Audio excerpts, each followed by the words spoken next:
आज हम लोग कवर करने वाले हैं the most important reactions, most important trends and exceptions of inorganic chemistry. और मैं आपको गारंटी दे रहा हूं इस सेशन मात्र से ही आप इनऑर्गेनिक के 80 to 90% क्वेश्चन सॉल्व करके आ सकते हैं। चाहे कुछ भी हो जाए, लेकिन ये एक्सेप्शन आपको याद रहने चाहिए। Hello students, welcome to revision. और आज हम लोग कवर करने वाले हैं the most important reactions, most important trends and exceptions of inorganic chemistry. जितने भी एक्सेप्शंस है जो इनऑर्गेनिक केमिस्ट्री में हैं और जो नीट के अंदर पूछे जाते हैं और पूछे जा सकते हैं इस साल, वो सब हम लोग कवर करने वाले हैं। बहुत इंपॉर्टेंट आपके लिए सेशन होने वाला है और मैं आपको गारंटी दे रहा हूं इस सेशन मात्र से ही आप इनऑर्गेनिक के 80 to 90% क्वेश्चन सॉल्व करके आ सकते हैं। तो बहुत इंपॉर्टेंट है, ध्यान दें और सीखें। चैप्टर वाइज हम लोग चलने वाले हैं और सबसे पहले हम लोग बात करने वाले हैं about periodic table and periodicity, जहां पर आपको कई सारे एक्सेप्शंस पढ़ने को मिलते हैं। तो कौन कौन से इंपॉर्टेंट है, कौन कौन से आपको याद रखनी है, चाहे कुछ भी हो जाए, लेकिन ये एक्सेप्शन आपको याद रहने चाहिए। तो ये शुरू करते हैं। सबसे पहले बेसिक इलेक्ट्रॉनिक कॉन्फ़िगरेशन के हिसाब से बात करते थे। क्रोमियम का इलेक्ट्रॉनिक कॉन्फ़िगरेशन आपको पता होना चाहिए, होता है 3d5 4s1। नॉर्मल ट्रेंड के हिसाब से 3d5 4s2 होना चाहिए। सिमिलरली कॉपर का होता है 3d10 4s1। इसी तरह जब आप डी ब्लॉक में आओगे तो मोलिब्डेनम का होता है 4d5। इसको याद रखने की जरूरत नहीं है, इनको हम डी ब्लॉक के अंदर अच्छे से कवर करते हैं। लेकिन हाँ, आपको पैलेडियम और प्लेटिनम है ना, यहां पर आप प्लेटिनम का भी कॉन्फ़िगरेशन जरूर याद रखें, जो कि 5d9 6s1 को फॉलो करता है। ठीक है, so no s electrons at all, both electron shift from 5s to completely the fully filled 4d10 subshell. आपको ये भी रीजन पता होना चाहिए कि एक्चुअली क्या होता है, इनके ये n-1 d ऑर्बिटल है, ये ns ऑर्बिटल है, इनके बीच में लो एनर्जी गैप होता है। क्या होता है?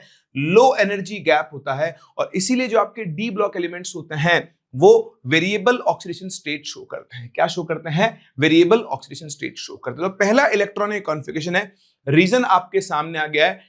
हाफ फिल्ड कॉन्फ़िगरेशन होता है, यहां फुल फिल्ड कॉन्फ़िगरेशन होता है। हाफ फिल्ड और फुल फिल्ड कॉन्फ़िगरेशन रिलेटिवली ज्यादा स्टेबल होता है क्योंकि उनके अंदर हाई एक्सचेंज एनर्जी होती है। चलिए, इसके बाद चलते हैं आगे और बात करते हैं प्रॉपर्टीज के अंदर। अच्छा, एक चीज आप लोग को इसमें हमेशा ध्यान रखनी चाहिए अगर हम पीरियोडिक टेबल की बात कर रहे हैं कि आपके पास एटॉमिक नंबर 89 to 103 और एटॉमिक नंबर 57 से 72, ये सभी के सभी ग्रुप 3 को बिलोंग करते हैं, लेंथेनॉइड्स और एक्टिनॉइड्स। ध्यान रखना, ये एटॉमिक नंबर्स हमेशा ग्रुप 3 को बिलोंग करते हैं। चलिए, इसके बाद चलते हैं आगे और बात करते हैं रेडियस की। तो ये 13 ग्रुप की रेडियस है, यहां पर पी ब्लॉक और पीरियोडिक टेबल दोनों एक साथ आ रहे हैं, ध्यान रखना। तो जब आप पी ब्लॉक में 13 ग्रुप में चलते हो, बोरोन, एल्यूमिनियम, गैलियम, इंडियम और थैलियम। तो एटॉमिक साइज में बात करें तो डाउन द ग्रुप जाने पर साइज बढ़ता है, लेकिन गैलियम का एटॉमिक साइज एल्यूमिनियम से थोड़ा सा कम होता है। और इसका रीजन होता है यहां पर आने वाले 10 डी ब्लॉक एलिमेंट्स, जिनकी वजह से जेड इफेक्टिव बढ़ता है और साइज क्या होता है? डिक्रीज होता है। तो देखें, गैलियम एल्यूमिनियम से थोड़ा सा छोटा होता है। तो ओवरऑल ट्रेंड को आप इस तरह से लिख सकते हो, रीजन आपके सामने। लेकिन ये इनकी एटॉमिक साइज का ऑर्डर है। अगर आप इन्हीं के +3 आयंस के साइज का ऑर्डर देखो तो आप देखो ये नॉर्मल ट्रेंड को फॉलो कर रहा होता है। This is very important. Sir ऐसा क्या हो गया, यहां ऐसा और यहां ऐसा? तो मेरी बात समझो, यहां का कारण क्या था कि जो डी इलेक्ट्रॉन्स है वो देखो, इसका इलेक्ट्रॉनिक देखो, गैलियम का वो बनता है आपके पास 4s2 4p1 और इससे पहले 3d भर चुका होता है। तो अगर आप न्यूक्लियस बनाओ और 3d ऑर्बिटल बनाओ तो 3d वाले फोर्थ शेल के तीनों इलेक्ट्रॉन्स को शील्ड कर रहे हैं। अब जब +3 आयन बना तो ये तीनों इलेक्ट्रॉन्स तो गायब हो गए। अब किसको शील्ड करेगा? तो जब शील्ड ही नहीं कर रहा किसी को, तो उसका इंपैक्ट कैसे दिखेगा? इसलिए इनके +3 आयन्स की साइज रेगुलरली डिक्रीज होती है, जबकि इनके एटम्स के साइज के अंदर गैलियम एल्यूमिनियम से थोड़ा सा छोटा होता है। This is a very important trend. इसे आप लोग जरूर याद रखें। और इसीलिए मैं इस डब्बे को, दोनों डब्बे को मिलाकर एक बड़ा डब्बा बना रहा हूं। यहां देखो, आपको एक और ट्रेंड लिखा हुआ दिख रहा है, हैलाइड आयंस। आप सभी को पता है फ्लोराइड होता है, क्लोराइड होता है, ब्रोमाइड होता है और आयोडाइड होता है। और डाउन द ग्रुप जाने पर साइज क्या होता है? इंक्रीज होता है। लेकिन जब मैं इनके साथ H- को ले आता हूं तो लगता ऐसा है कि यार हाइड्रोजन तो बहुत ही छोटा होता है ना। तो हाइड्रोजन जब छोटा है तो जब H से H- बनेगा तो साइज में कितना ही फर्क आएगा, लेकिन फर्क बहुत ज्यादा आ जाता है। क्यों होता है ऐसा? कि देखो, मैं आपको समझाता हूं, है ना। बहुत सिंपल सा फंडा है कि हाइड्रोजन जो है उसमें एक प्रोटॉन और एक इलेक्ट्रॉन होता है। जब H माइनस बनेगा तो प्रोटॉन तो एक रहेगा लेकिन इलेक्ट्रॉन दो आ जाएंगे। तो आप समझो पहले एक प्रोटॉन एक इलेक्ट्रॉन को खींच रहा था, अब एक प्रोटॉन दो इलेक्ट्रॉन को खींच रहा है, तो अट्रैक्शन फोर्स ड्रास्टिकली डिक्रीज हो जाएगा। क्योंकि आप देखो यहां पर प्रोटॉन बाय इलेक्ट्रॉन का रेशियो है 1 और यहां पर प्रोटॉन बाय इलेक्ट्रॉन का रेशियो है 0.5। 50% decrease in P by E ratio. इसलिए H माइनस का साइज एक्सेप्शनली बढ़ जाता है और आप देखो साइज में वो F minus, Cl minus, Br minus, H minus सबको फेल कर देता है। तो ये भी एक इंपॉर्टेंट एक्सेप्शन है, बहुत ज्यादा इंपॉर्टेंट नहीं बट आ सकता है, तो हल्का फुल्का आपको आइडिया होना चाहिए। चलिए सेकंड सबसे इंपॉर्टेंट है आयनाइजेशन एनर्जी। आयनाइजेशन एनर्जी के अंदर 3-4 वेरिएशन है जिनको आप जरूर जरूर जरूर ध्यान रखें, सब आपके सामने लिखे हुए हैं। सबसे पहला, जब आप सेकंड पीरियड और थर्ड पीरियड में मूव करते हो तो दोनों का सेम चलेगा। देखो सोडियम का इलेक्ट्रॉनिक कॉन्फ़िगरेशन है 3s1, मैग्नीशियम का इलेक्ट्रॉनिक कॉन्फ़िगरेशन है 3s2, एल्यूमिनियम का देखोगे तो 3s2 3p1, सिमिलरली बेरिलियम का है 2s2 और इसका है 2s2 2p1। In general left to right चलने पर आयनाइजेशन एनर्जी बढ़ती है क्योंकि Z इफेक्टिव बढ़ता है। लेकिन यहां पर क्या होता है, ये बड़ा इंपॉर्टेंट है, बेरिलियम की आयनाइजेशन एनर्जी बोरोन से ज्यादा क्यों है? सर फुलफिल्ड है। अबे नहीं, फुलफिल्ड नहीं है। फंडा क्या होता है इसका फंडा ये होता है कि भाई मेरे देखो ये न्यूक्लियस है, तो न्यूक्लियस के लिए 2s ऑर्बिटल ज्यादा पास होगा और 2p ऑर्बिटल रिलेटिवली दूर होगा। तो यहां पर electron removed from 2p orbital, जबकि यहां पर इलेक्ट्रॉन कहां से रिमूव हो रहा है? 2s से। न्यूक्लियस के ज्यादा पास है 2s, इसलिए बेरिलियम और बोरोन में बेरिलियम की आयनाइजेशन एनर्जी ज्यादा होती है। तो सर अगर मैं कार्बन लिखूं तो कार्बन का भी तो 2s2 2p2 होता है मेरे दोस्त, होता है। लेकिन क्या है ना, बेरिलियम से कार्बन में एक एलिमेंट का गैप आ गया है, Z इफेक्टिव ज्यादा बढ़ चुका होगा, इसलिए कार्बन की आयनाइजेशन एनर्जी बेरिलियम से ज्यादा होगी। तो बेरिलियम की आयनाइजेशन एनर्जी अपने दोनों पड़ोसियों से ज्यादा होगी, कार्बन से कम होगी। फिर आगे चलो, नाइट्रोजन, आप सभी को पता है कि नाइट्रोजन का हाफ फिल्ड कॉन्फ़िगरेशन होता है, इसलिए नाइट्रोजन और फास्फोरस दोनों की अपने पड़ोसियों से आयनाइजेशन एनर्जी ज्यादा होगी। और नियॉन की आयनाइजेशन एनर्जी सबसे ज्यादा होगी क्योंकि उसके अंदर close shell noble gas configuration आ गया है। बात समझ में आ रही है? तो ये बहुत बहुत बहुत इंपॉर्टेंट, और आप विश्वास नहीं करोगे, नीट में कम से कम अगर पिछले 10-11 सालों की बात करूं तो 4 से 5 बार पूछा जा चुका है, दोबारा भी आ सकता है। चलिए इधर ये दोनों भी बहुत ही इंपॉर्टेंट है। 13 ग्रुप तो रट लो, बेताल गया अलादीन। क्या है? बेताल गया अलादीन।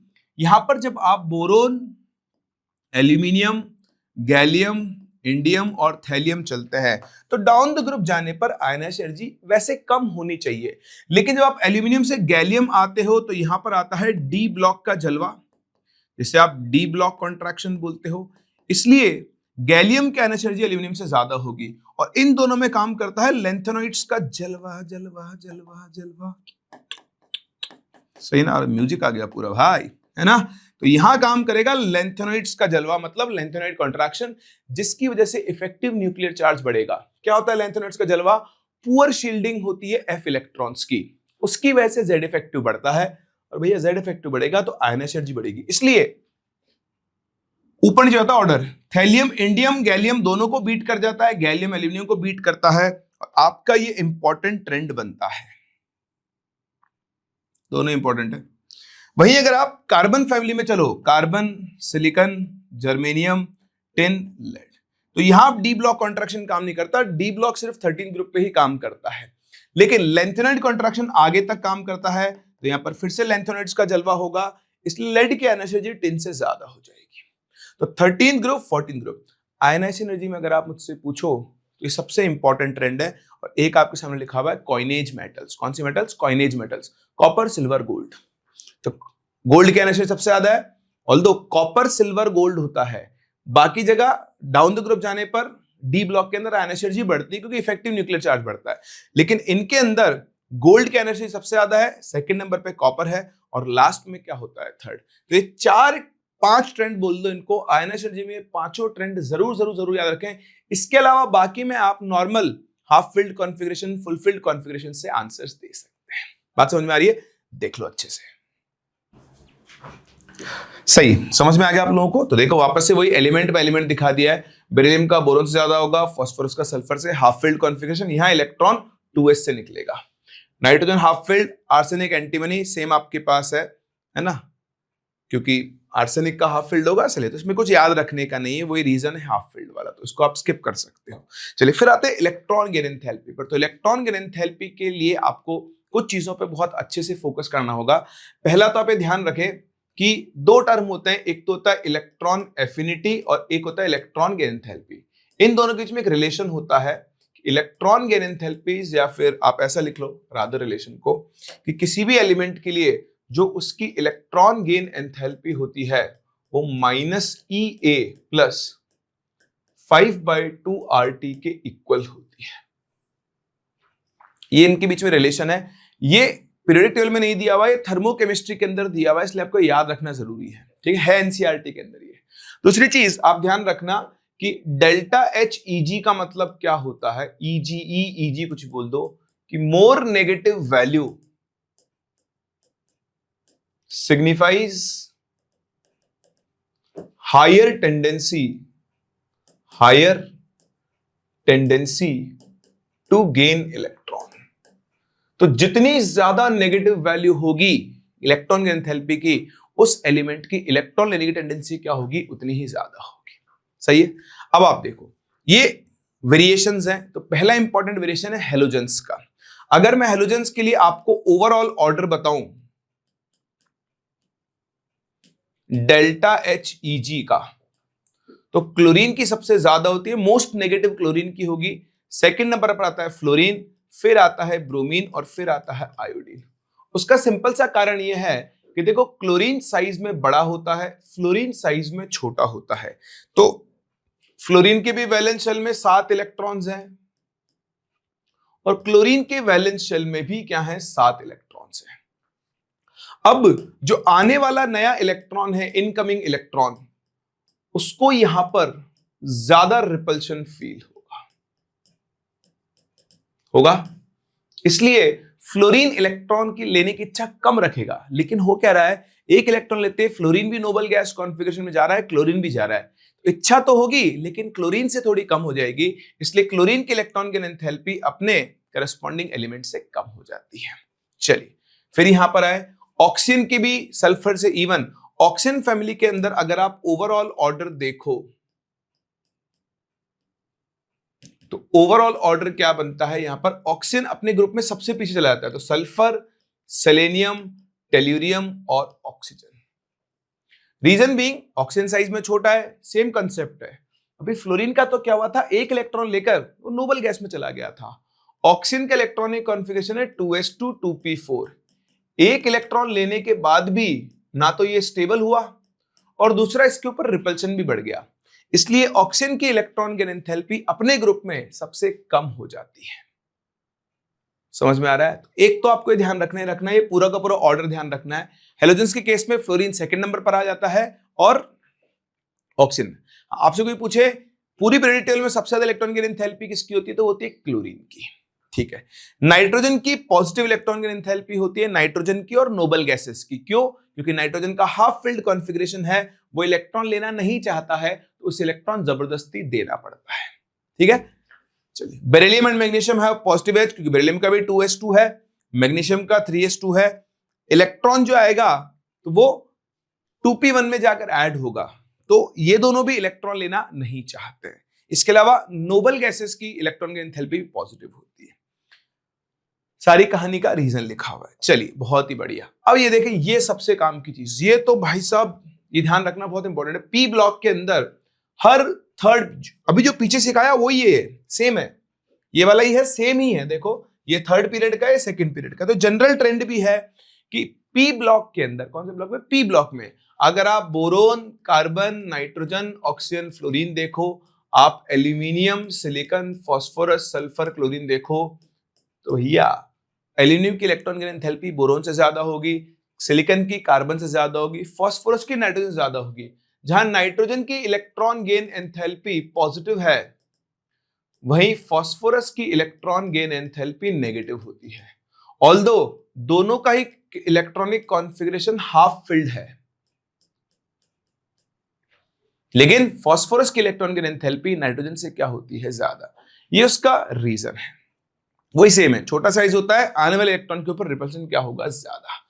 बाकी ये हेलिना के रब से फरिया, तो फर्स्ट ग्रुप के अंदर डाउन द ग्रुप जाने पर इलेक्ट्रॉन की एंथैल्पी नॉर्मल डिक्रीज होती है, तो कोई एक्सेप्शन नहीं है।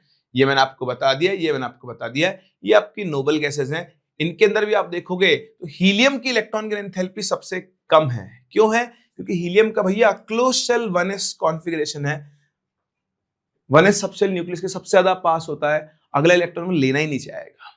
ठीक है, तो नोबल गैसेस वाला ऐसे इतना इंपॉर्टेंट नहीं है, लेकिन ये दोनों भैया बहुत बहुत बहुत इंपॉर्टेंट है। सर आपने टेरियम बोला, पोलोनियम बोला नहीं। पोलोनियम रेडियोएक्टिव होता है, वो हो भी सकता है ऑप्शन में, नहीं भी हो सकता है, तो ऑक्सीजन उससे भी पीछे चला जाएगा। ऑक्सीजन की इलेक्ट्रॉन की एंथैल्पी अपने ग्रुप में सबसे कम होती है। ठीक है, चलिए जी, इसके बाद एक सेकंड 2 बजे को छोटी छोटी चीजें और सिखानी है आपको। चलिए फिर देखिए, यहां पर एक और बहुत इंपॉर्टेंट चीज है, वो है nature of oxides.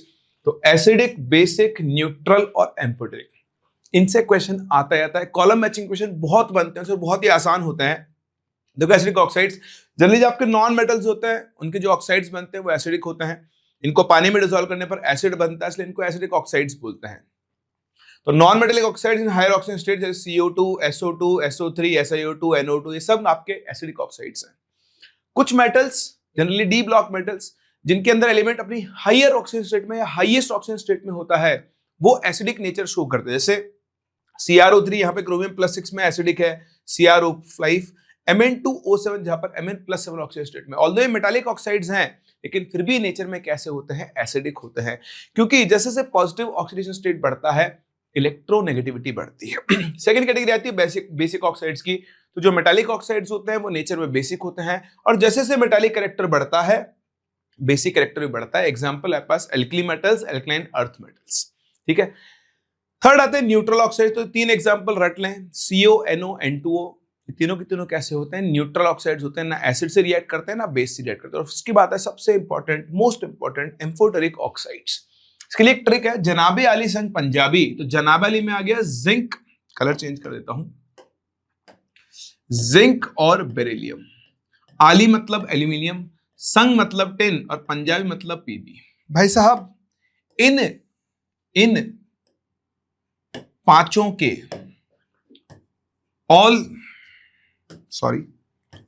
All oxides and hydroxides are amphoteric in nature. इन पांचों के जितने भी ऑक्साइड्स आपको मिल जाए, जितने भी हाइड्रोक्साइड मिल जाए, सबके सब नेचर में कैसे हैं, एम्फोटेरिक। लेकिन फिर जब हम इनके पास आते हैं, तो गाना का मतलब है Ga, गाते हैं से ती आएगा +3, तो Ga2O3 +3 वाला ऑक्साइड। और ऐश में आर्सेनिक, तो आर्सेनिक का भी +3 वाला ऑक्साइड। V5, ये इंपॉर्टेंट है, V5 से आएगा वेनेडियम का +5 वाला ऑक्साइड, जिसे हम लोग V2O5 लिखते हैं। करते हैं से आएगा क्रोमियम का +3 वाला ऑक्साइड, Cr2O3। ये सभी के सभी नेचर में कैसे होते हैं, एम्फोटेरिक होते हैं। ये चीज हम डी ब्लॉक में भी सीखते हैं, ध्यान रखना। V2O5 इज मेनली एसिडिक, 2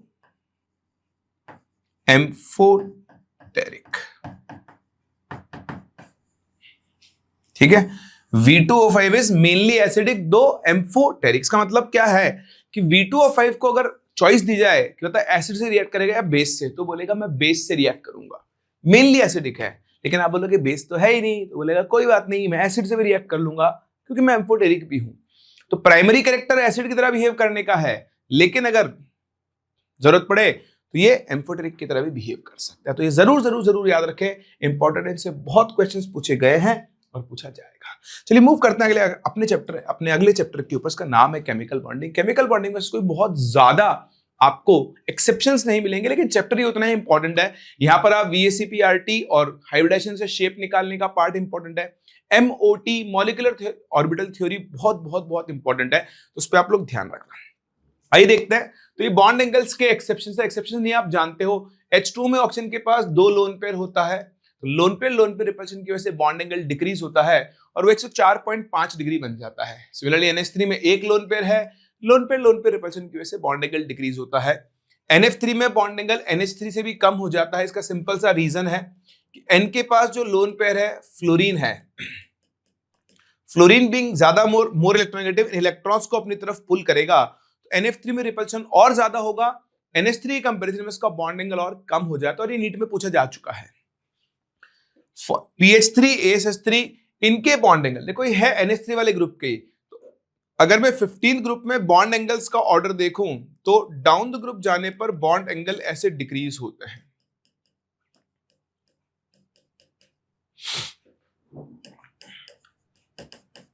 ठीक है, ये इनके बॉन्ड एंगल का ऑर्डर होता है।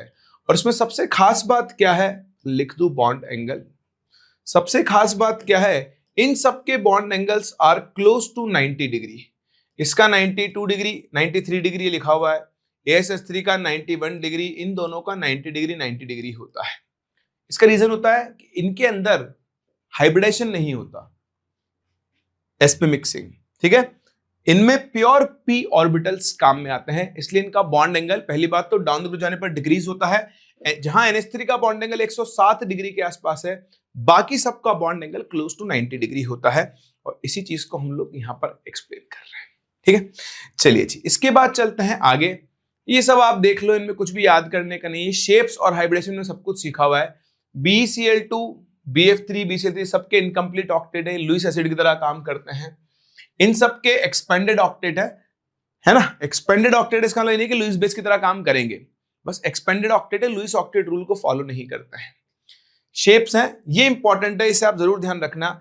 वैसे हम इसका लॉजिक सीखते हैं। NH3 और NF3 में NH3 का डाइपोल मोमेंट ज्यादा होता है। रीजन बीइंग कि अगर आप NH3 को देखो लोन पेयर यहां, और NF3 को देखो लोन पेयर यहां, तो देखो N और H में नाइट्रोजन ज्यादा इलेक्ट्रोनेगेटिव है, इसके डाइपोल डायरेक्शन इधर, इसकी इधर, इसकी इधर, और इसका लोन पेयर भी इधर, सारे डाइपोल एक डायरेक्शन में है। यहां देखो लोन पेयर का डायरेक्शन इधर, लेकिन अब फ्लोरीन ज्यादा इलेक्ट्रोनेगेटिव है, तो नेगेटिव चार्ज की तरफ डायरेक्शन आएगी लाइक दिस, अपोजिट डायरेक्शन में है, इसलिए बॉन्ड मोमेंट कैंसिल करते हैं, इसलिए NF3 का डाइपोल मोमेंट NH3 से कम होता है।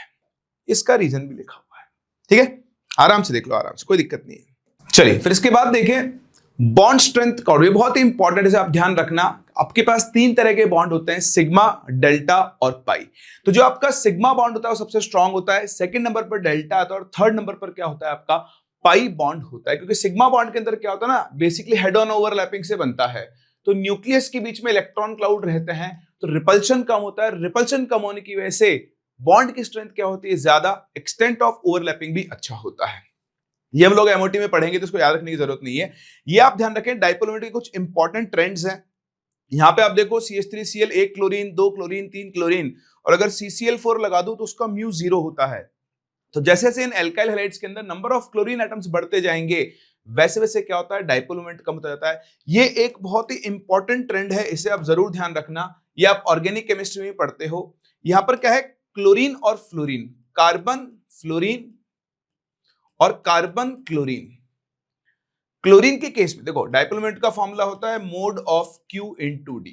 तो चार्ज फ्लोरीन ज्यादा क्रिएट करता है, क्लोरीन कम, लेकिन बॉन्ड लेंथ यानी डिस्टेंस जो है वो फ्लोरीन के केस में छोटी होती है और क्लोरीन के केस में ज्यादा होती है। तो यहां पर एक के केस में Q ज्यादा है और D कम है, इस केस में Q कम है लेकिन D ज्यादा है। तो ओवरऑल डेटा एक्सपेरिमेंटल उससे ही आता है, तो इस केस में क्लोरीन जीतता है, इसलिए ध्यान रखना CH3Cl का डाइपोल मोमेंट CH3F से ज्यादा होता है। फिर आप बोलोगे सर Br में तो बॉन्ड लेंथ और ज्यादा हो गई, लेकिन चार्ज और भी ज्यादा कम हो जाता है, तो फिर CH3Br और CH3I आता है। तो ये इंपॉर्टेंट ऑर्डर है, दोनों को ही आप ध्यान रखें, ये दोनों ही आपके काम में आ सकते हैं। ठीक है, उसके अलावा H2O का डाइपोल मोमेंट H2O से ज्यादा होता है, सिस का ट्रांस से ज्यादा होता है, हमें पता है, ट्रांस का 0 होता है। ऑर्थो मेटा पैरा आइसोमर्स के अंदर, ये आप ऑर्गेनिक में पढ़ते हो कि ऑर्थो वाले का, जैसे आपके पास मान लो आपने Cl लगा दिया, तो देखो क्लोरीन ज्यादा इलेक्ट्रोनेगेटिव है, इसकी डायरेक्शन इधर, इसकी डायरेक्शन इधर, बॉन्ड एंगल कितना है 60 डिग्री, ये ऑर्थो है। ठीक है, ऐसे आप इसमें मेटा बनाओगे, मेटा, तो मेटा के केस में बॉन्ड एंगल कितना हो जाएगा 120 डिग्री, और पैरा के केस में तो बॉन्ड एंगल कितना हो जाएगा 180 डिग्री, जस्ट अपोजिट हो जाएंगे। इसलिए ऑर्थो मेटा पैरा आपके पास ये ऑर्डर बनता है। तो इन डाइपोल मोमेंट्स के ऑर्डर्स को जरूर ध्यान रखें। चलिए आगे बढ़ते हैं। चलिए अब देखिए कुछ एमओटी के अंदर चीजें आपको ध्यान रखनी है। ये आपके पास B2 C2 N2 यानी जिनका एटॉमिक नंबर 7 से कम है या फिर जिनके अंदर टोटल इलेक्ट्रॉन 14 से कम है या बराबर है, उनके लिए हम लोग एमओटी में ऑर्डर फॉलो करते हैं 2-1-2-1। और जिनका एटॉमिक नंबर 7 से ज्यादा है, टोटल इलेक्ट्रॉन 14 से ज्यादा है, उनमें हम ऑर्डर फॉलो करते हैं 1-2-2-1। यहां पर ये आपका π2px है, ये π2py है और ये सिग्मा 2pz है। सिमिलरली ये आपका π*2px है, π*2py है और ये जो है सिग्मा स्टार 2pz। सिमिलरली यहां पर ये आपका सिग्मा 2pz है, ये π2px, π2py, ये है आपका π*2px, π*2py और ये है सिग्मा स्टार 2pz। ठीक है, इनमें आपको इलेक्ट्रॉन्स को फिल करना होता है। बॉन्ड ऑर्डर का formula half NB minus NA होता है। दूसरी इंपॉर्टेंट चीज, ये ट्रिक आपको रखनी है, all 10 electron, 16 electron and odd electron species जो होती है MOT के हिसाब से, वो क्या होती है, पैरामैग्नेटिक होती है। और तीसरी इंपॉर्टेंट चीज आपको ध्यान रखना है, कोई भी स्पीसी आपको अगर दी हुई है तो उसकी जो स्टेबिलिटी होती है it is directly proportional to its bond order and is, है ना। पहली बात तो बॉन्ड ऑर्डर डायरेक्टली प्रोपोर्शनल है, और इसमें आप दूसरी कंडीशन लगा सकते हो कि अगर बॉन्ड ऑर्डर सेम है, दो स्पीसीज का बॉन्ड ऑर्डर सेम है, तो उस केस में जो स्पीसी की स्टेबिलिटी होती है is directly proportional to number of bonding electrons and is inversely proportional to number of anti bonding electrons. बात समझ में आ रही है? तो ये छोटे छोटे पॉइंट्स हैं जो आपको केमिकल बॉन्डिंग में ध्यान रखने हैं। एक आखिरी पॉइंट जो मैं चाहूंगा कि आप लोग याद रखें वो ये है कि एक कंपाउंड होता है आपके पास विच इज KHF2। इसमें K प्लस और HF2 माइनस आयन होता है। This involves the strongest hydrogen bonding, ये आपको ध्यान रखनी है। KHF2 के अंदर स्ट्रॉन्गेस्ट हाइड्रोजन बॉन्डिंग होती है, कभी कभी डायरेक्टली आपसे पूछ लिया जाता है। चलिए इसके बाद चलते हैं आगे और मूव करते हैं। कुछ क्विक रिवीजन पॉइंट्स मैंने आपके लिए लिख दिए ताकि आप ध्यान रख पाए। क्रोमियम का कॉन्फ़िगरेशन है, आयनाइज्ड एनर्जी बेरिलियम की बोरोन से, नाइट्रोजन की ऑक्सीजन से, फास्फोरस की सल्फर से ज्यादा होती है। Fluorine is less negative electron enthalpy than chlorine, इनके बॉइलिंग पॉइंट्स हैं। ये डायपॉइंट याद रखना है। लिथियम और मैग्नीशियम एक दूसरे से बहुत ज्यादा रिजेंबल करते हैं प्रॉपर्टीज में, इसी को हम लोग इनका डायगोनल रिलेशनशिप कहते हैं, क्योंकि लिथियम के बाद आता है बेरिलियम और यहां नीचे आता है मैग्नीशियम, यहां आता है सोडियम। तो लेफ्ट राइट जाने पर साइज बढ़ता है, सॉरी साइज कम होता है, वेरी वेरी सॉरी, ठीक है। और टॉप टू बॉटम आने पर साइज क्या होता है, बढ़ता है। लेकिन जब आप डायगोनली मूव कर रहे हो, डायगोनली, तो साइज क्या रहता है, सेम रहता है। Size remains almost same. तो लिथियम मैग्नीशियम के केस में साइज ऑलमोस्ट क्या रहता है, सेम रहता है, इसीलिए इनकी प्रॉपर्टीज भी क्या होती है, सेम होती है। ये आप याद रख सकते हो, चाहो तो इतनी जरूरत नहीं है कि एल्कली मेटल्स में लिथियम Li2O फॉर्म करता है, सोडियम परऑक्साइड फॉर्म करता है और बाकी सारे सुपर ऑक्साइड फॉर्म करते हैं। ठीक है, ये इनके रीजंस है। चलिए आगे बढ़ते हैं। CO2 गैस है, SiO2 सॉलिड है, सेम फॉर्मूला है। इसका मॉलिक्यूलर मास ज्यादा है, दूसरा इसका 3 डायमेंशनल स्ट्रक्चर बनता है कोवलेंट बॉन्ड्स का, उसकी वजह से SiO2 सॉलिड होता है। ये पे अपन कवर करेंगे P ब्लॉक के अंदर, तो उसी के ये पॉइंट्स है सारे के सारे। ठीक है, एक बार देख लेना आप, मतलब छोटे छोटे पॉइंट्स हैं जो आपका आइडिया आपको होना चाहिए। चलिए मूव करते हैं अपने अगले चैप्टर की तरफ, जिसका नाम है P ब्लॉक एलिमेंट। तो क्या क्या चीजों का आपको यहाँ पे ध्यान रखना है, तो फैमिली वाइज चलते हैं। देखें ये बोरोन फैमिली है, 13 ग्रुप। यहाँ पे जो आपको टेबल दी है NCERT की टेबल, और इस टेबल से आपको इंपॉर्टेंट इन्फॉर्मेशन निकालनी आनी चाहिए। पहली चीज तो मैं आपको बता चुका हूं जो है एटॉमिक साइज का। तो अगर आप एटॉमिक रेडियस देखें 88, 143, 135 हम सीख चुके हैं। गैलियम की साइज वैसे बड़ी होनी चाहिए, लेकिन डी ब्लॉक कॉन्ट्रैक्शन की वजह से गैलियम की साइज एल्यूमिनियम से क्या होती है, छोटी। तो बोरोन, गैलियम, फिर आएगा एल्यूमिनियम, फिर आप देख सकते हो इंडियम टू थैलियम साइज बढ़ रहा है। तो ये आपके पास एटॉमिक साइज का ऑर्डर है, जिसको भी हम थोड़ी देर पहले पीरियोडिक टेबल के अंदर भी कवर अप कर चुके हैं कि बोरोन से एल्यूमिनियम साइज बढ़ता है, लेकिन एल्यूमिनियम से गैलियम साइज छोटा होता है due to d block contraction. देखोगे अब आप रिपीट होंगी कई चीजें। दूसरा मैंने आपको +3 आयन की साइज का ऑर्डर सिखाया था, तो वहां ऐसा कुछ नहीं था। देखो यहां साफ साफ वो ऑर्डर लिखा हुआ आपको दिखेगा। अगर मैं आपको दिखाऊं तो ये देखो, आयनिक रेडियस M3+ आयन बढ़ा और बढ़ा और बढ़ा और बढ़ा, और यही सबसे इंपॉर्टेंट ट्रेंड है, ध्यान रखना। अगर आप B3+ आयन देखो, फिर Al3+ देखो, तो डाउन द ग्रुप जाने पर ऑर्डर में ही क्या होता है, इंक्रीज होता है। तो 13th ग्रुप में नॉर्मल एटम और +3 आयंस की साइज का वेरिएशन अलग अलग होता है, इसलिए ये आपके लिए बहुत इंपॉर्टेंट बन जाता है। तीसरा इंपॉर्टेंट, मैंने आपको आयनाइजेशन एनर्जी का वेरिएशन सिखाया था और उसके लिए ट्रिक भी सिखाई थी, बेताल गया अलादीन। तो ये आपके पास ओवरऑल ऑर्डर है और रीजन भी सिखाया था। गैलियम की आयनाइजेशन एनर्जी एल्यूमिनियम से ज्यादा है, डी ब्लॉक कॉन्ट्रैक्शन। थैलियम की इंडियम और बाकी सबसे भी ज्यादा है, उसका कारण है लेंथेनॉइड कॉन्ट्रैक्शन, लेंथेनॉइड्स का जलवा। चलिए, इसके अलावा इसमें और कोई ज्यादा इंपॉर्टेंट नहीं, बट हाँ, टेबल से अगर आप ट्रेंड निकालना देखो तो डेंसिटी लगातार इंक्रीज हो रही है। तो अगर आप यहां पर डेंसिटी का ट्रेंड बनाओ, है ना, सिंपली बोल सकते हो इंक्रीजेस डाउन द ग्रुप। तो ऐसा चीज याद रखने की जरूरत नहीं है, क्योंकि डाउन द ग्रुप जाने पर एटॉमिक मास बढ़ रहा है। मेल्टिंग पॉइंट पर आप देख सकते हो, इस पूरे ग्रुप में gallium has the lowest melting point, जो कितना होता है 30 degree Celsius, which is 303 kelvin. ठीक है, बॉइलिंग पॉइंट हाई होता है, बॉइलिंग पॉइंट देख रहे हो आप, डाउन द ग्रुप जाने पर क्या हो रहा है, डिक्रीज हो रहा है। E0 वैल्यूज एज सच यहां पर इंपॉर्टेंट नहीं होती है। अभी देखो, आप सभी को पता है कि मेटलर्जी आपके सिलेबस में नहीं है, लेकिन मैं आपको भी एनसीईआरटी में कुछ दिखाता हूं जिससे आपको पता लगेगा कि मेटलर्जी में जो और के नाम्स हैं, नाम्स नहीं नेम्स हैं, वो आपके सिलेबस में है। तो एक सेकंड दे मुझे। चलिए, अब देखिए, ये एनसीईआरटी का स्क्रीनशॉट है। बोरोन फैमिली में शुरुआत में जहां अकरेंस आती है, वहां पर आप देख सकते हैं ओर्स के नाम दिए गए हैं।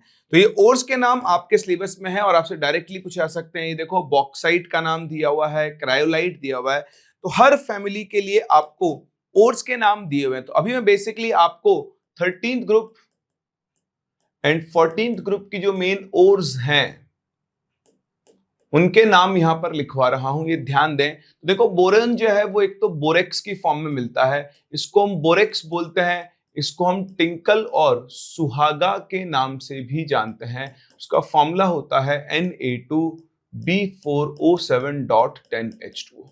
इसी का एक और भाई होता है, देखो नाम यहां पर आपको लिखा हुआ मिलेगा, ये रहा कर्नाइट, है ना।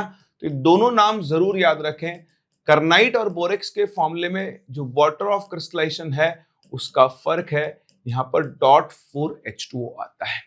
इसके अलावा फिर आप आ जाओ एल्यूमिनियम की तरफ। तो एल्यूमिनियम का मेन ओर जो होता है वो होता है बॉक्साइट, विच इज Al2O3.2H2O, और एक होता है क्रायोलाइट, जिसको लिखने में हम लिखते हैं Na3AlF6, या फिर आप इसे 3NaF.AlF3 भी लिख सकते हो। ये बेसिकली एक तरह का मिक्स्ड फ्लोराइड है।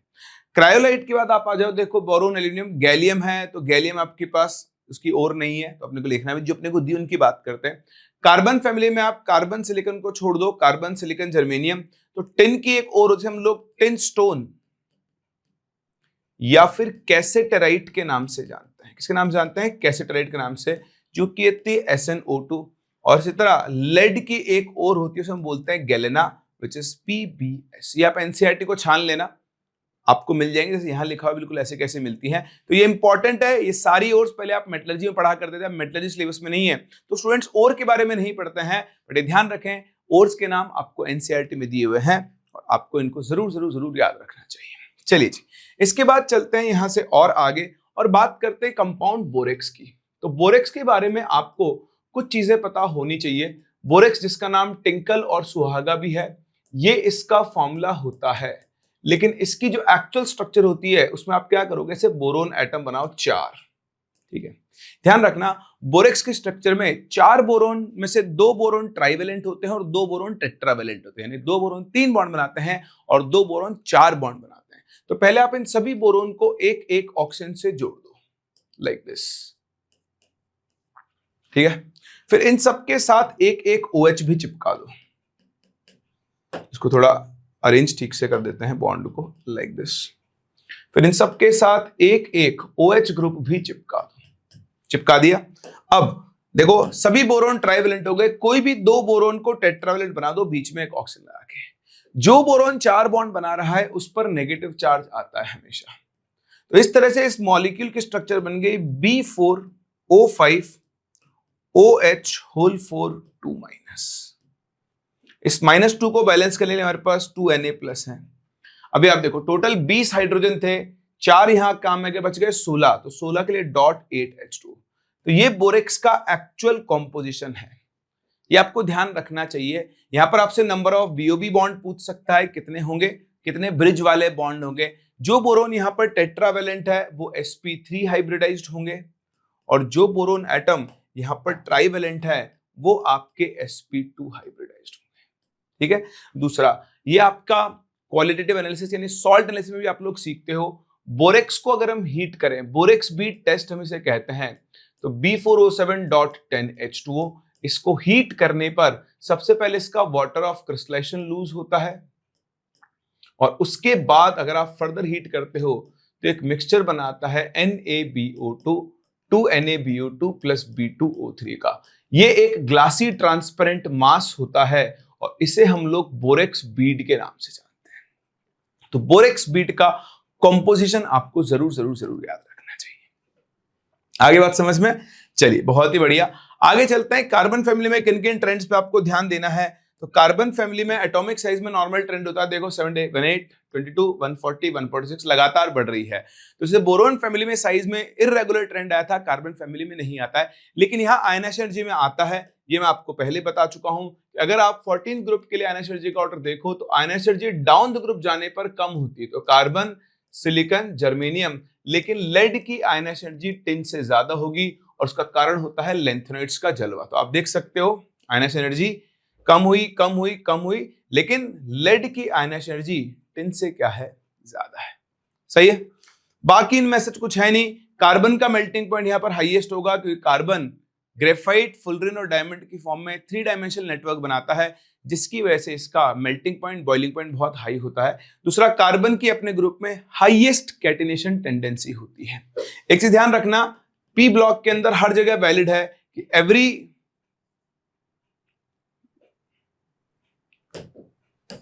ऐसा लिख लो कि फर्स्ट एलिमेंट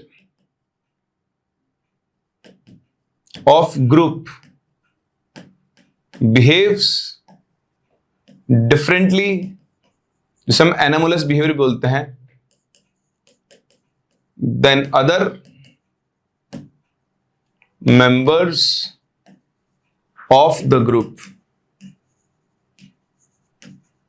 ड्यू टू, पहला उसका स्मॉल साइज, दूसरा उसकी हाई आयोनाइजेशन एनर्जी, और तीसरा नॉन अवेलेबिलिटी, ज्यादा खराब स्पेलिंग हो गई, क्या होती है नॉन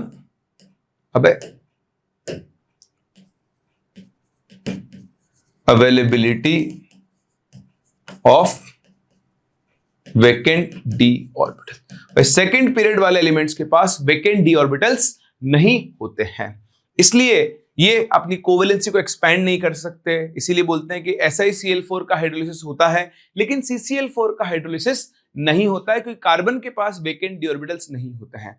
PCl5 बनता है, लेकिन NCl5 नहीं बनता, क्योंकि नाइट्रोजन के पास वेकेंट डी ऑर्बिटल्स नहीं होते। ये कॉमन क्वेश्चन है, जिनके आंसर्स इसी तरीके से आप देंगे। फिर देखें, ये स्ट्रक्चर ध्यान रख लेना, डायमंड का स्ट्रक्चर है, इसमें कार्बन एटम जो है वो टेट्रावेलेंट होता है, हर कार्बन एटम sp3 हाइब्रिडाइज्ड है। ये ग्रेफाइट का स्ट्रक्चर है, इसमें हर कार्बन एटम sp2 हाइब्रिडाइज्ड है। इंपॉर्टेंट चीज अगर आप देखें तो यहां पर है CC bond length, CC single bond की जो मतलब CC बॉन्ड लेंथ जो है आप देख सकते हो डायमंड में ज्यादा होगी, ग्रेफाइट में कम होगी। तो डायमंड के केस में कार्बन कार्बन बॉन्ड लेंथ ज्यादा होती है। सेकंड नंबर पे आता है आपका ग्रेफाइट, वैल्यू भी दी हुई देखो, यहाँ 154 पिकोमीटर है, जबकि यहाँ पर कार्बन कार्बन के बीच की डिस्टेंस कितनी है, 141.5 पिकोमीटर। और रुको, अभी देखो ये है आपका फुलरिन, ठीक है। तो फुलरिन के अंदर भी कार्बन एटम्स जो होते हैं वो आपके sp2 हाइब्रिडाइज ही होते हैं, जैसा कि वो ग्रेफाइट में होते हैं। बात समझ में आ रही है? तो इंपॉर्टेंट चीज है, इसके ऊपर आप लोग जरूर जरूर जरूर ध्यान दें। चलिए, इसके बाद हम लोग मूव करते हैं 15 ग्रुप के ऊपर। तो आपने 13-14 ग्रुप में देखा, ऐसे 15 ग्रुप के अंदर आप देखेंगे तो मैं आपको यहाँ पहले ही दिखा चुका हूं, कई चीजें सिखा चुका हूं, ध्यान दें, ठीक है। Size normal down the group जाने पर इंक्रीज होगी। यहां आप देखें आयनिक रेडियस 171, 212, 222, 76 और 103। आप देख रहे हैं आर्सेनिक तक बढ़ रही है आयनिक रेडियस और फिर लगातार क्या हो रही है, डिक्रीज हो रही है। तो ये एक ट्रेंड है, बट ऐसे बहुत इंपॉर्टेंट नहीं है, लिखा हुआ है, बट आप ऐसे याद रखें कि मिडिल आर्सेनिक तक बढ़ेगी और फिर कम हो रही है आयनिक रेडियस। कोवेलेंट रेडियस लगातार आपकी बढ़ रही है, जो नॉर्मल ट्रेंड होता है, ठीक है। मेल्टिंग पॉइंट, बॉइलिंग पॉइंट के इंपॉर्टेंट है ट्रेंड, देख लो एक बार, ठीक है। डाउन द ग्रुप जाने पर देखो मेल्टिंग पॉइंट लगातार बढ़ रहा है क्योंकि साइज बढ़ रहा है, मोलर मास बढ़ रहा है।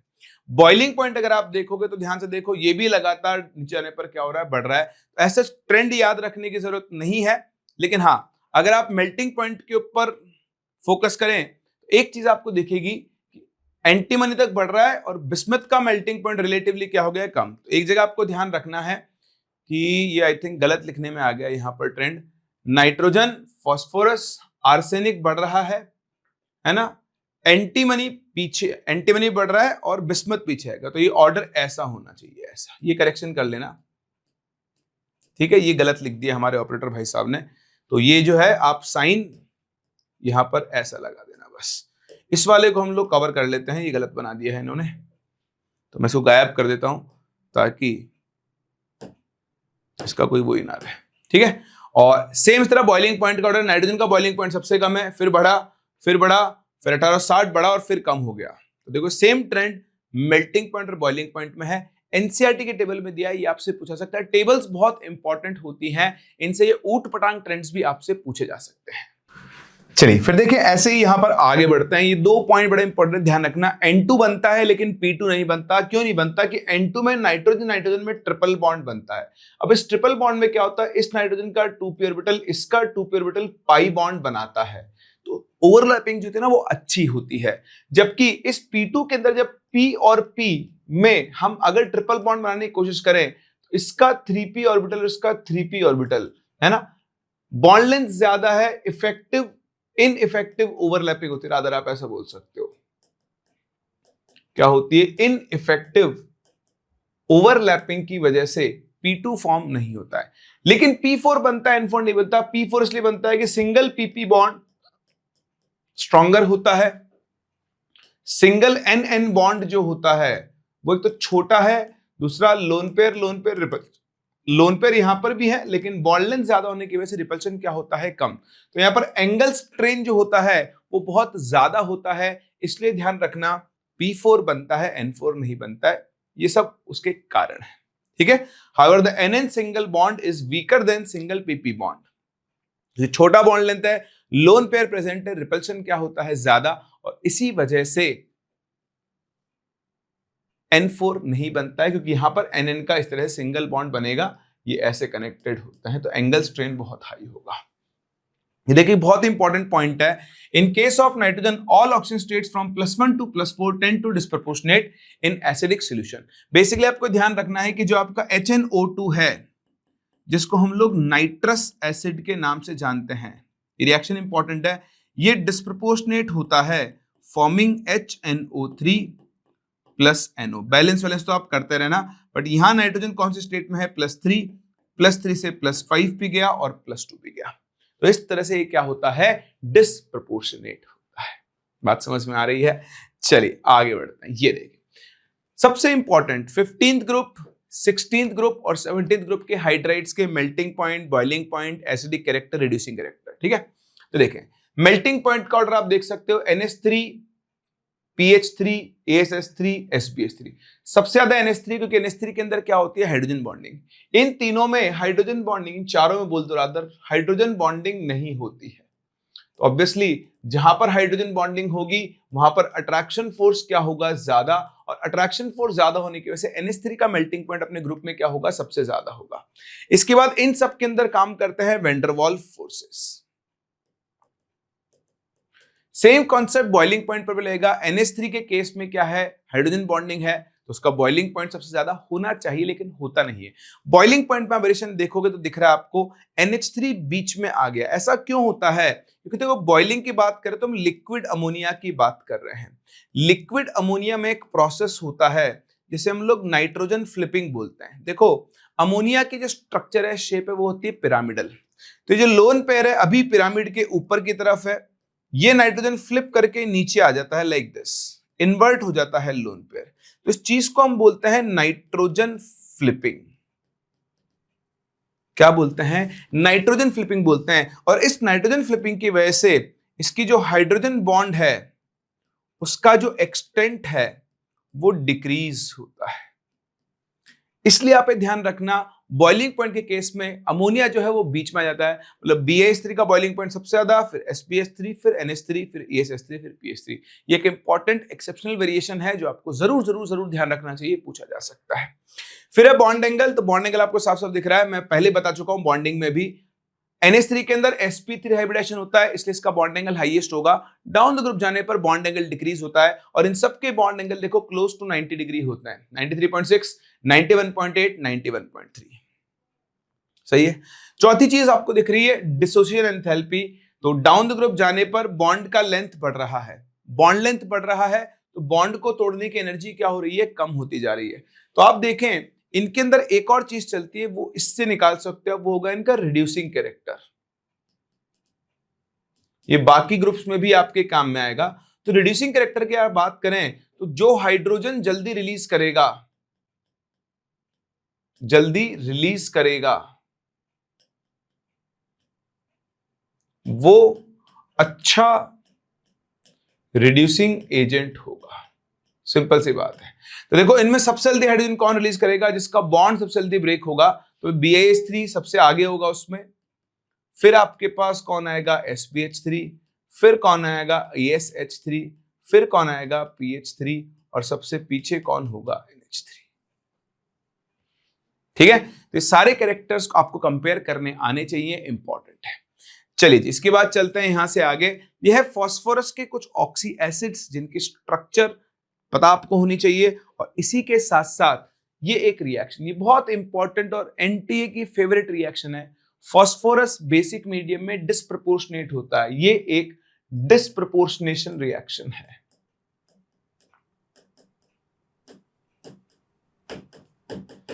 पहली बात देखो, फास्फोरस यहां पर जीरो ऑक्सीजन स्टेट में है, 0 से -3 रिड्यूस हुआ और 0 से ही +1 ऑक्सीडाइज हुआ। तो जब एक कंपाउंड में एक एलिमेंट का ऑक्सीडेशन रिडक्शन दोनों हो, तो ऐसी रिएक्शन को हम डिस्प्रपोर्शनेशन रिएक्शन के नाम से जानते हैं। दूसरा, ये फास्फोरस के ऑक्सी एसिड्स हैं, तो इनकी स्ट्रक्चर्स आपको एनसीईआरटी में दी हुई है। ऑल्दो डायरेक्टली तो सिलेबस में नहीं है, लेकिन इनडायरेक्टली आपके सिलेबस में है। ठीक है, तो हम स्टार्ट करते हैं फास्फोरस के।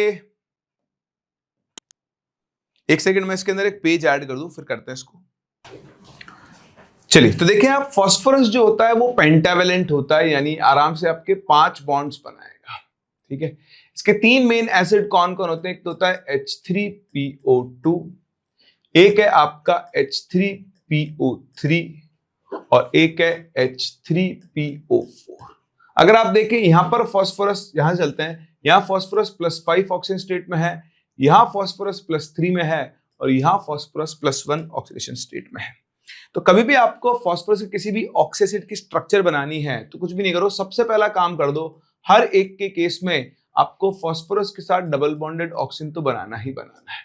ठीक है, ये तो हो गए 5 बॉन्ड अपने को बनाने हैं। अब आप देखो, आप जितने OH के कॉम्बिनेशन बना सकते हो उतने OH के कॉम्बिनेशन चिपकाते जाओ। देखो, एक ऑक्सीजन कम होने के बाद 3 O 3 H, तो आप 3 OH के कॉम्बिनेशन बना सकते हो। इसके साथ आपने 3 OH जोड़ दिए। यहां देखो, एक ऑक्सीजन कम होने के बाद 2 OH के कॉम्बिनेशन बना सकते हो, तो 2 OH जोड़ दो और एक H जोड़ दो। ऐसे यहां एक आप OH जोड़ दो और 2 यहां पर H जोड़ दो। ठीक है, अभी आप देख सकते हो कि एक एसिड सिर्फ वही हाइड्रोजन दे सकता है जो ऑक्सीजन से डायरेक्टली कनेक्टेड हो। तो इसको देगा, इसको देगा, इसको देगा। इसकी जो बेसिसिटी है वो 3 होती है, 3H+ दे सकता है। ये सिर्फ ये 2 हाइड्रोजन दे सकता है, इसकी बेसिसिटी 2 होगी। ये सिर्फ एक हाइड्रोजन दे सकता है, इसकी बेसिसिटी 1 होगी। ठीक है, तो ये इनको बनाने का तरीका आ गया, इनकी बेसिसिटी आ गई। दूसरा, जिसके पास हाइड्रोजन ज्यादा है वो रिड्यूसिंग एसिड की तरह काम कर सकता है, तो ये एक रिड्यूसिंग एसिड है, ये भी आपका एक रिड्यूसिंग एसिड की तरह काम कर सकता है। चलिए, फिर होता है इनका नाम लिखना। नाम कैसे लिखें? तो देखो, इसे हम बोलते हैं फॉस्फोरिक, क्योंकि अपनी हाईएस्ट ऑक्सीजन स्टेट में है, फास्फोरस +5 में, तो फॉस्फोरिक एसिड, या फिर इसे एक और नाम दिया जाता है ऑर्थोफॉस्फोरिक एसिड। ठीक है, अगर आप इस एसिड में से एक ऑक्सीजन कम कर दो तो देखो H3PO3 बन जाएगा। तो इसे हम कहते हैं फॉस्फोरस, क्योंकि ऑक्सीजन स्टेट कम आ गया है, तो फॉस्फोरस एसिड। और इसमें से अगर आप एक ऑक्सीजन और कम कर दो तो उससे भी कम बन गया, तो इसको हम बोलते हैं हाइपोफॉस्फोरस। क्या बोलते हैं? हाइपोफॉस्फोरस एसिड हम बोलते हैं। सिमिलरली अगर आपके पास किसी का भी एक एसिड है, इसको अगर आप इंटू 2 करके इसमें से H2O माइनस कर दो तो ये उसका पायरोफॉर्म बन जाता है। क्या बन जाता है? पायरोफॉर्म। तो देखो इसके दो मॉलिक्यूल लो, P डबल बॉन्ड OH, ध्यान से देखना कुछ भी रटने का नहीं है,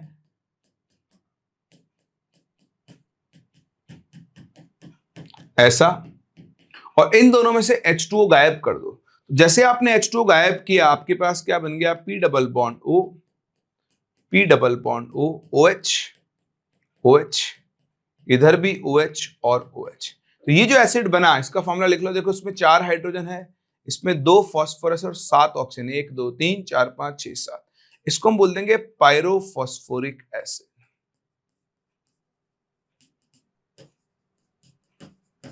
ठीक है।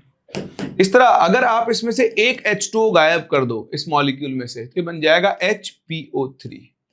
इसे हम बोलते हैं इसका मेटा फॉर्म। कौन सा बोलते हैं? मेटा। तो ये होता है मेटा फॉस्फोरिक एसिड। ठीक है, तो यही इनकी स्ट्रक्चर्स आपको एनसीईआरटी के अंदर दी हुई है। देखो ये जो है ये एग्जिस्ट एज ट्राइमर। तो ट्राइमर की तरह कैसे एग्जिस्ट करेगा? P डबल बॉन्ड O तो है ये, देखो यहां से H2O गायब हो गया, इसका जो एक ऑक्सीजन है उसको फ्री करके आप ऐसे कनेक्ट कर सकते हो दूसरे फॉस्फोरस से। तो 3, यहां पे एक ऑक्सीजन और आएगा ऐसा, है ना? P double bond OH, 2 oxygen जुड़ जाएंगे बीच में ऐसे। तो ये इसका ट्राइमेरिक फॉर्म बनता है जो कि आपको यहां पर दिया हुआ है। अब आपको ज्यादा बेटर समझ में आएंगे। देखो H3PO4 ऑर्थोफॉस्फोरिक, इंटू 2 करके H2O माइनस कर दो, पायरोफॉस्फोरिक, ये ऑर्थोफॉस्फोरस, ये हाइपोफॉस्फोरस।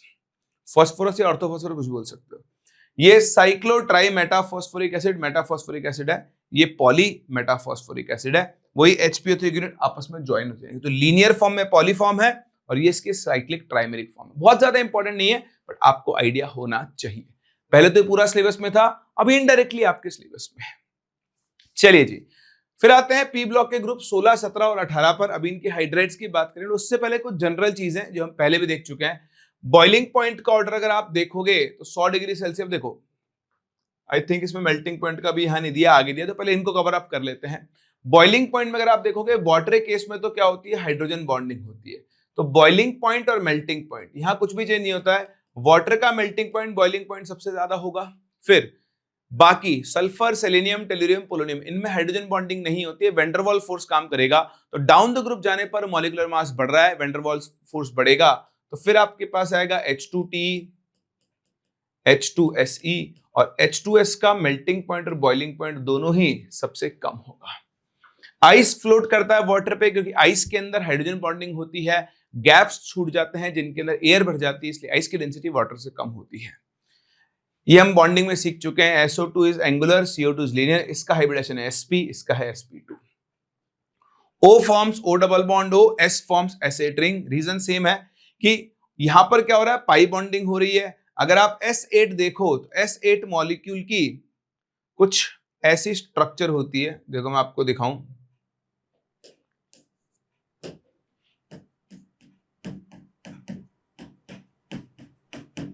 ऐसा क्राउन शेप्ड मॉलिक्यूल बनता है। इसमें ना SS सिंगल बॉन्ड है, तो अगर आप OO सिंगल बॉन्ड देखो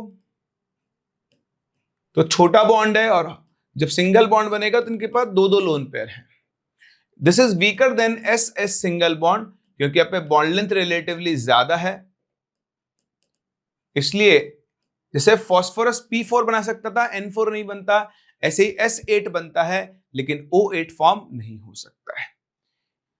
Hydrogen bonding in H2O gives anomalous boiling point and density. Oxygen and sulfur behave differently due to large difference in 2p versus 3p orbital sizes. तो atom के size की वजह से यहाँ पर क्या होता है, डिफरेंस क्रिएट होता है। चलिए ये देखें, ये फिर से आपके सामने प्रॉपर्टीज आ गई हैं। तो मेल्टिंग पॉइंट और मेल्टिंग पॉइंट के ऑर्डर हैं, तो आपको दिख रहा है यहाँ पर कुछ एक्सेप्शनल मुझे लगता नहीं है।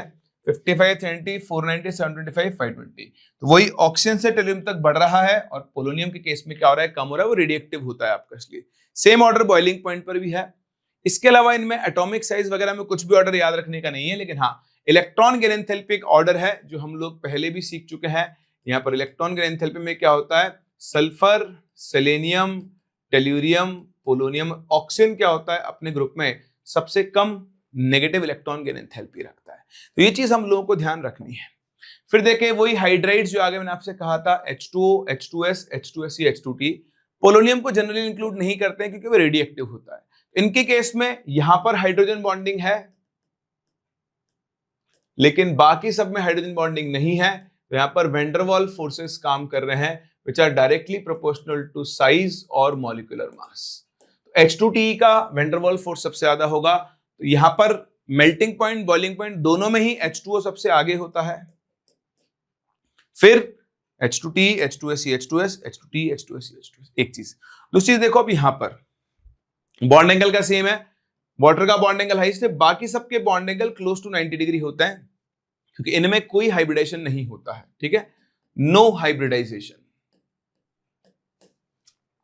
बॉन्ड डिस्ट्रीब्यूशन एनर्जी देखो वाटर की सबसे ज्यादा है, फिर डाउन द ग्रुप जाने पर बॉन्ड लेंथ बढ़ रही है, तो बॉन्ड डिस्ट्रीब्यूशन एनर्जी क्या हो रही है, कम हो रही है। तो अगर मैं इनके रिड्यूसिंग कैरेक्टर की बात करूं या फिर एसिडिक कैरेक्टर की बात कर लो आप, तो डाउन द ग्रुप जाने पर सबसे आसानी से बॉन्ड कौन सा टूटेगा, H2T वाला। H2T इनमें सबसे ज्यादा एसिडिक होगा, फिर H2SE, फिर H2S, और वाटर सबसे कम एसिडिक होगा क्योंकि वाटर का जो बॉन्ड है वो मुश्किल से टूटेगा। तो देखो यहाँ डिस्ट्रीब्यूशन कांस्टेंट वैल्यू दिख रही है, वाटर की 10 to power -16, -7, -4, -3। इसका आयनाइजेशन कांस्टेंट सबसे ज्यादा है, तो इसका एसिडिक कैरेक्टर क्या होगा, सबसे ज्यादा होगा। इन टेबल्स को अच्छे से एनालाइज करना सीख लें, यहां से डायरेक्ट आपको क्वेश्चंस मिलेंगे। चलिए फिर जो मैं आपको सिखा रहा था सल्फर के फॉर्म से, ये सल्फर का क्राउन फॉर्म होता है, क्राउन या रिंग, क्राउन शेप मॉलिक्यूल होता है। इसको एक और नाम दिया जाता है पकर्ड रिंग स्ट्रक्चर। क्या बोलते हैं, पकर्ड रिंग स्ट्रक्चर इसको बोलते हैं। ये इसकी साइक्लो S6 फॉर्म होते हैं। और एक बहुत इंपॉर्टेंट रखना, जैसे O2 हमने सीखा था MOT में पैरामैग्नेटिक होता है, वैसे एक मॉलिक्यूल होता है S2, लेकिन ये मॉलिक्यूल सिर्फ 1000 केल्विन या उससे ऊपर टेम्परेचर पर ही एग्जिस्ट करता है। ऑल्दो भी ये इनडायरेक्टली, मतलब क्या ना, सिलेबस में से हटा दिया गया बोलने के लिए, लेकिन फिजिकल प्रॉपर्टीज है, साफ साफ लिखा हुआ है, फिजिकल प्रॉपर्टीज ग्रुप की आती है और ये एक एलिमेंट के फिजिकल प्रॉपर्टीज में आता है, इसलिए आपसे पूछा जा सकता है। जरूर जरूर जरूर ध्यान दें और पढ़ लें। चलिए देखिए यहीं से आगे बढ़ते हैं, मूव करते हैं 17th ग्रुप के ऊपर। तो पहले ये आपकी टेबल है जो एनसीईआरटी में दी, और यहां से कुछ इंपॉर्टेंट पैरामीटर्स पे आपको फोकस करना है। देखें covalent energy down the group जाने पर बढ़ती है, दिक्कत नहीं है। सबसे पहले तो आपकी इलेक्ट्रॉन गेन एंथैल्पी, तो एक आपको ये ऑर्डर इनका ध्यान रखना होता है जो हम पहले भी देख चुके हैं। हेलोजन फैमिली अगर आप जाओ और इलेक्ट्रॉन गेन एंथैल्पी वैल्यूज देखो तो क्लोरीन की सबसे ज्यादा होती है, फिर आता है फ्लोरीन, फिर आता है ब्रोमीन और फिर आता है आयोडीन। प्रेडिक्ट टेबल भी कवर कर चुके हैं।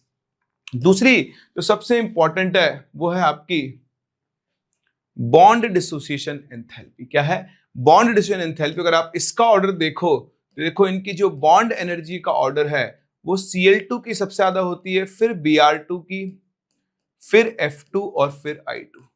कारण बहुत ही सिंपल है, फ्लोरीन फ्लोरीन सिंगल बॉन्ड बहुत ज्यादा वीक होगा क्योंकि 3-3 लोन पेयर का स्ट्रॉन्ग रिपल्शन होता है, जबकि क्लोरीन क्लोरीन में बॉन्ड लेंथ रिलेटिवली ज्यादा है, तो रिपल्शन क्या होगा, कम होगा।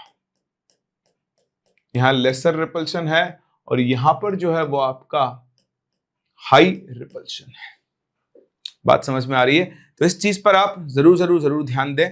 और उसके अलावा ये भी आप ध्यान रखें, फ्लोरीन का जो E0 वैल्यू है SRP वो हाईली पॉजिटिव होता है, इसलिए fluorine is the strongest oxidising agent.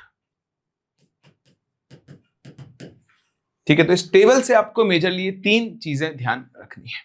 चलिए इसके बाद इनके हाइड्राइड्स की प्रॉपर्टी, तो जैसा आपने नाइट्रोजन फैमिली में देखा, ऑक्सीजन फैमिली में देखा, यहां पर भी HF के अंदर क्या होती है, हाइड्रोजन बॉन्डिंग होती है, इसलिए इसका मेल्टिंग पॉइंट, बॉइलिंग पॉइंट बाकी सबसे ज्यादा होना चाहिए। तो बॉइलिंग पॉइंट तो होता है, लेकिन मेल्टिंग पॉइंट में एक छोटा सा वेरिएशन आता है कि आप देखोगे मेल्टिंग पॉइंट में HI सबसे आगे आता है, फिर आता है HF, फिर आता है HCl और फिर आता है HBr। इसका कारण होता है HF की zigzag chain structure in solid state, है ना। तो एक्चुअली HF की जिगजैग चेन्स बनती है, उन चेन्स की पैकिंग सही नहीं हो पाती है। तो अभी के लिए एक्सेप्शनल ट्रेंड है, आप इसको ध्यान रख सकते हैं। मेल्टिंग पॉइंट में HF सेकंड नंबर पर आ जाएगा, लेकिन अगर आप इनके बॉइलिंग पॉइंट का ट्रेंड देखें तो HF सबसे आगे होगा, फिर बाकी सब में वैन डर वाल फोर्स काम कर रहा है, तो HBr और HCl। इस तरह से आपके पास ट्रेंड बनेगा। तीसरा ये लिखा हुआ है, देखो आपके सामने, तीसरा है इनके एसिडिक कैरेक्टर का। तो मैं लिखता नहीं हूं क्योंकि यह लिखा हुआ है, तो मुझे लिखने की क्या जरूरत है, ये रहा, ठीक है। तीसरा है एक तो इनका एसिडिक कैरेक्टर। तो देखो एसिडिक कैरेक्टर तो जरूर जरूर जरूर ध्यान रखें।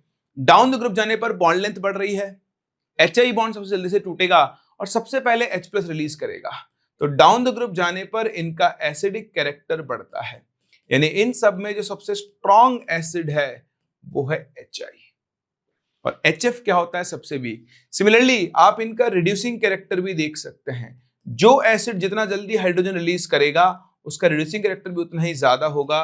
और इन सब में क्योंकि HI बॉन्ड सबसे वीक है, तोड़ने पर HI ही सबसे जल्दी हाइड्रोजन रिलीज करेगा, तो यही इनके रिड्यूसिंग कैरेक्टर का भी ऑर्डर बनेगा। बॉन्ड लेंथ का ऑर्डर ये है, बॉन्ड एनर्जी का उल्टा हो जाएगा। डाउन द ग्रुप जाने पर बॉन्ड लेंथ बढ़ रही है, इसलिए बॉन्ड एनर्जी कम होती जा रही है। तो ये हाइड्राइड्स की जो टेबल दी हुई है एनसीईआरटी में, इनको बहुत अच्छे से कवर कर लो, मैंने करवा दी है। इनको याद रखना आपका कर्तव्य है और इस कर्तव्य को आप फॉलो करें। नोबल गैसेस के अंदर ऐसा कोई बहुत बड़े वेरिएशंस नहीं है और इसी के साथ आपका जो पी ब्लॉक वाला पार्ट है वो खत्म होता है। लेकिन पी ब्लॉक में जितनी भी ओर्स हैं वो सब मैंने आपके लिए यहाँ पे ले लिए, तो आप पढ़ लेना। ये हेलोजन फैमिली के लिए बताई दिया है। ये एक इंपॉर्टेंट चीज है, ऑक्सी एसिड्स जिनमें ऑक्सीजन हाइड्रोजन दोनों हो, तो सभी हेलोजेंस ऑक्सी एसिड बनाते हैं, लेकिन फ्लोरीन HOF के अलावा कोई और ऑक्सी एसिड फॉर्म नहीं करता है, क्योंकि फ्लोरीन के वैलेंस शेल में 7 इलेक्ट्रॉन होते हैं, वो सिर्फ एक बॉन्ड बना सकता है, जबकि क्लोरीन, ब्रोमीन, आयोडीन उनके पास वेकेंट डी ऑर्बिटल्स होते हैं, वो एक से ज्यादा बॉन्ड बना सकते हैं। इसलिए क्लोरीन कई तरह के ऑक्सी एसिड बनाता है, HOCl, HClO2, HClO3 और HClO4। Cl double bond O, double bond O, double bond O, OH। यहां पर 2 डबल बॉन्ड O, एक OH, एक डबल बॉन्ड O, एक OH, और यहां पर डायरेक्ट ClOH जुड़ा हुआ होता है। ठीक है, ये लिखा हुआ है इसी के अंदर। एक्सी फॉर्म्स जिनॉन के कंपाउंड है। नोबल गैसेस में मेनली जिनॉन ही कंपाउंड फॉर्म करता है। एक चीज रखना, जिनॉन का जो सबसे पहला कंपाउंड बना था वो था Xe+ और PtF6-। ये रेड कलर का एक कंपाउंड था जो सबसे पहले नील बार्टलेट ने बनाया था। इसके बाद ही जिनॉन के और कंपाउंड्स बनाए गए थे। ठीक है, इलेक्ट्रॉनिटी का मैं आपको बता ही चुका हूं। चलिए ये देखें ओर्स, ये फ्लोरीन की ओर है, फ्लोरस्पार, क्रायोलाइट मिलवाई चुका हूं। ये है फ्लोर एपेटाइट। इसका पूरा फॉर्मूला ऐसे रख सकते हो, कैल्शियम फॉस्फेट और कैल्शियम फ्लोराइड का ये मिक्स्ड ओर होता है और ये एनसीईआरटी में दिया हुआ है हेलोजन फैमिली के अंदर। कार्नलाइट KCl.MgCl2.6H2 होता है। ये ब्लीचिंग पाउडर CaOCl2, आप इसे सिंपल टर्म्स में CaOCl2 की फॉर्म में याद रख सकते हो। ये इसका एक्चुअल कॉम्पोजिशन है, अब आपके इतना काम नहीं आता है। पिच ब्लेंड यूरेनियम का ओर है, ये UO2 नहीं होता यार, U3O8 को पिच ब्लेंड बोला जाता है। ठीक है, ये मोनाजाइट है, ऐसे इसको याद रखने की जरूरत नहीं है। फॉस्फेट ओर होती है। ये क्लेवाइट है, यूरेनियम का दूसरा ओर है U2, तो ये मिसप्रिंट हो गया यहाँ पर, तो ध्यान रखना। पिच ब्लेंड जो होता है वो यूरेनियम का ही ओर होता है। U3O8 को हम लोग पिच ब्लेंड के नाम से जानते हैं। ये फ्लोर एपेटाइट हम ऊपर कवर कर चुके हैं। जिप्सम कैल्शियम का ओर है, CaSO4.2H2O। एप्सम सॉल्ट मैग्नीशियम का ओर है। ये बराइट है, ये गैलेना है, ये जिंक ब्लेंड है। ये कॉपर पायराइट से CuFeS2। ये दो नाम ये सब दिए हुए हैं, हेलोजन फैमिली के अंदर दिया हुआ है। Chile saltpetre NNO3, Indian saltpetre जो होता है वो KNO3 होता है। तो दो नाम ये भी याद रखें, ये वापस से फ्लोरापेटाइट दो तीन जगह रिपीट हो गया है, तो यहां आप करेक्शन कर लेना। पिच ब्लेंड जो है वो यूरेनियम का ओर है और वो U3O8 के नाम से जाना जाता है। तो कुछ इंपॉर्टेंट ओर्स हैं जो आपको पी ब्लॉक के अंदर दिए गए हैं, उन्हीं को उठा के हम यहां पर लेकर आए हैं, एक बार अच्छे से देख लो। चलिए जी, अब बढ़ते हैं इसके बाद देखो आगे और मूव करते हैं अपने अगले चैप्टर जैसे D and F block elements. तो क्या क्या इंपॉर्टेंट चीजें आपको यहाँ पर ध्यान देनी है, इंपॉर्टेंट ट्रेंड्स एक्सेप्शन जहां पे आपको फॉलो करना है, तो बहुत इंपॉर्टेंट है, ध्यान देना। सबसे पहले आपको डी एंड एफ ब्लॉक में इलेक्ट्रॉनिक कॉन्फ़िगरेशंस ध्यान रखने हैं। तो ये आपकी जो होती है वो 3D सीरीज होती है जो कि पीरियडिक टेबल का 4th पीरियड है। इसके बाद आपके पास आती है 4D सीरीज, फिर आती है 5D सीरीज को हम बोलते हैं 6D सीरीज, ठीक है। 3D सीरीज के अंदर इलेक्ट्रॉनिक कॉन्फ़िगरेशन आपने बहुत अच्छे से पढ़े हुए हैं, ये मिसप्रिंट हो गया है, यहाँ पर 3D54S1 आएगा क्रोमियम का इलेक्ट्रॉनिक कॉन्फ़िगरेशन।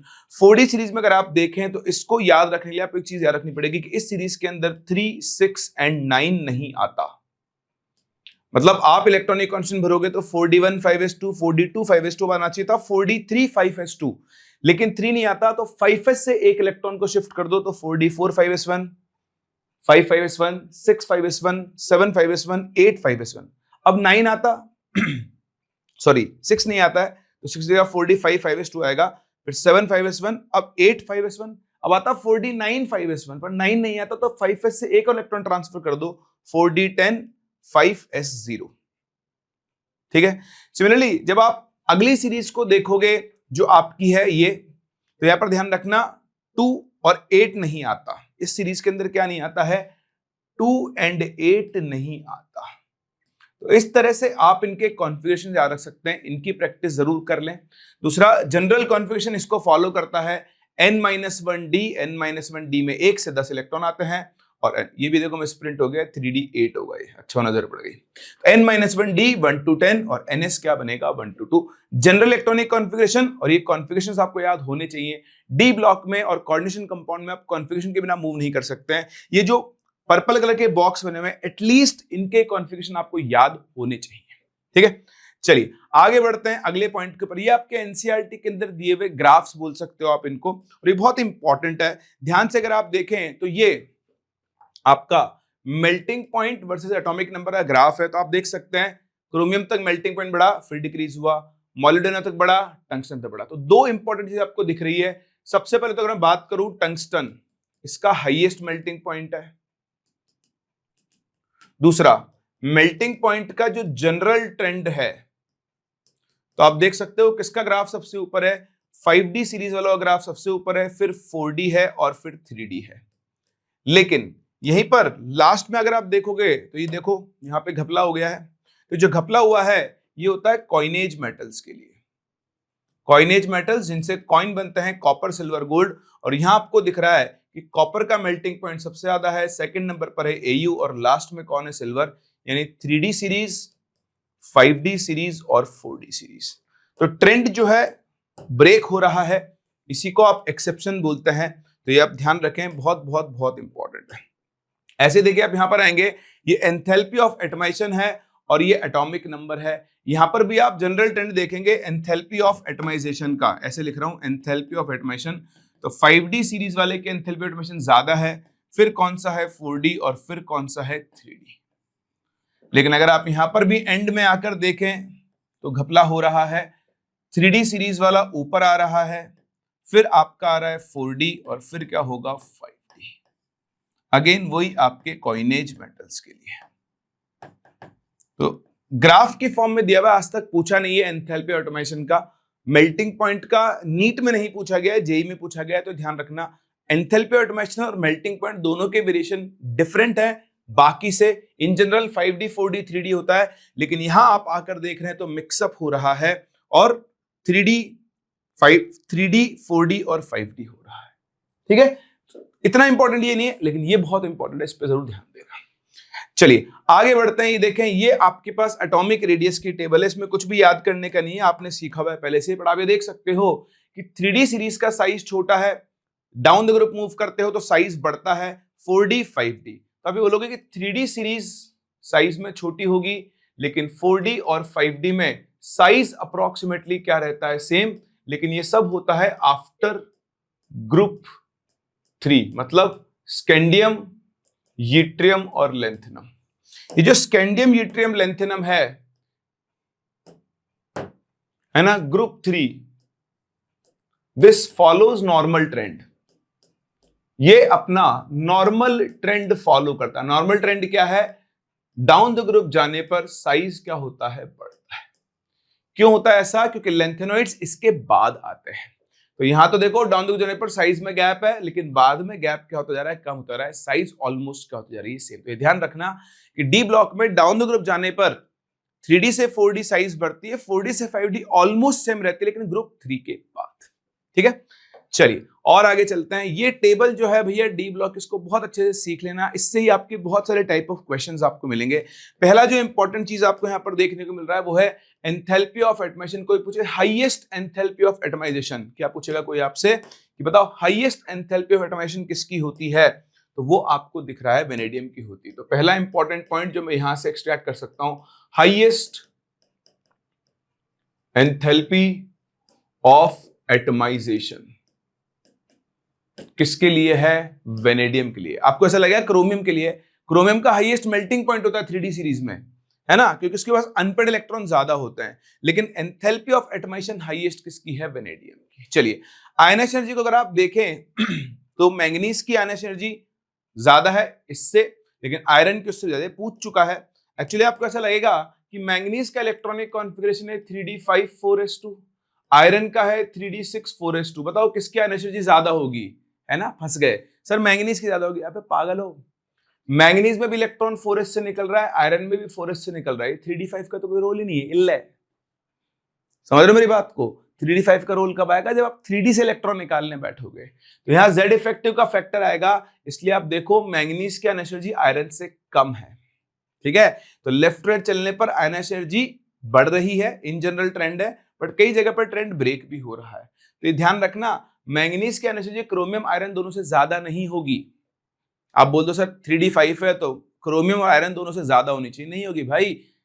आयरन में भी इलेक्ट्रॉन 4s से निकल रहा है, मैंगनीज में भी 4s से निकल रहा है। आयरन का Z इफेक्टिव ज्यादा है, इसलिए आयरन की आयनस एनर्जी मैंगनीज से ज्यादा होती है। वरना आप हाफ फील्ड वाला फंडा जरूर लगाओगे, मत लगाना। ठीक है जी, आगे बढ़ते हैं। जो सबसे इंपॉर्टेंट अगली चीज आपको दिखाई देगी वो है E0 वैल्यूज। तो यहां पे आप देखो, अगर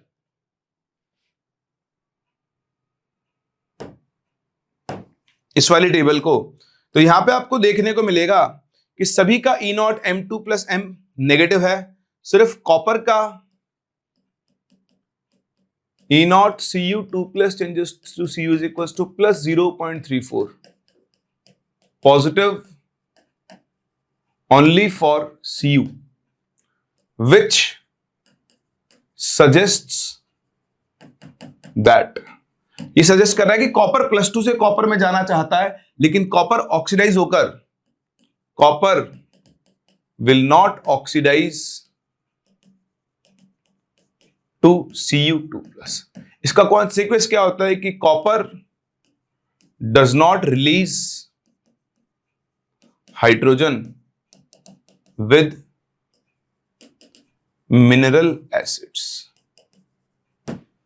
मिनरल एसिड्स क्या होते हैं? जो इनऑर्गेनिक एसिड से बनाए जाते हैं। HCl को डाइल्यूट कर दो, dilute HCl, dilute H2SO4, dilute HNO3, ये सब आपके मिनरल एसिड्स होते हैं। ठीक है, दूसरा, अगर आप ये वाला डब्बा देखें, डब्बे पे डब्बा, डब्बे पे डब्बा, डब्बा है बहुत ही इंपॉर्टेंट भैया। तो यहां पर भी आप एक काम करते हैं, डब्बे को और छोटा कर देते हैं। मुझे इंटरेस्ट है सिर्फ इन तीनों में, ठीक है, आपको भी इसी में होना चाहिए। तो ये है भैया Mn, ये है Fe और ये है Cu। ये बता रहा है M3 plus changes to M2 plus. तो अगर हम E0 M3 plus changes to M2 plus का ऑर्डर देखें तो ये वैल्यू सबसे ज्यादा है CO3 प्लस के लिए, सेकेंड नंबर पर है आपका Mn3 प्लस और थर्ड नंबर पर है Fe3 प्लस। यानी कोबाल्ट सबसे जल्दी +3 से +2 में जाएगा, कोबाल्ट सबसे पहले +3 से +2 में जाएगा। तो इसका मतलब कोबाल्ट जो है वो एक इन तीनों में स्ट्रॉन्गेस्ट ऑक्सीडाइजिंग एजेंट होगा, क्योंकि ऑक्सीडाइजिंग एजेंट वो होता है जो खुद सबसे पहले रिड्यूस होता है, और ये इन तीनों के ऑक्सीडाइजिंग कैरेक्टर का ऑर्डर है।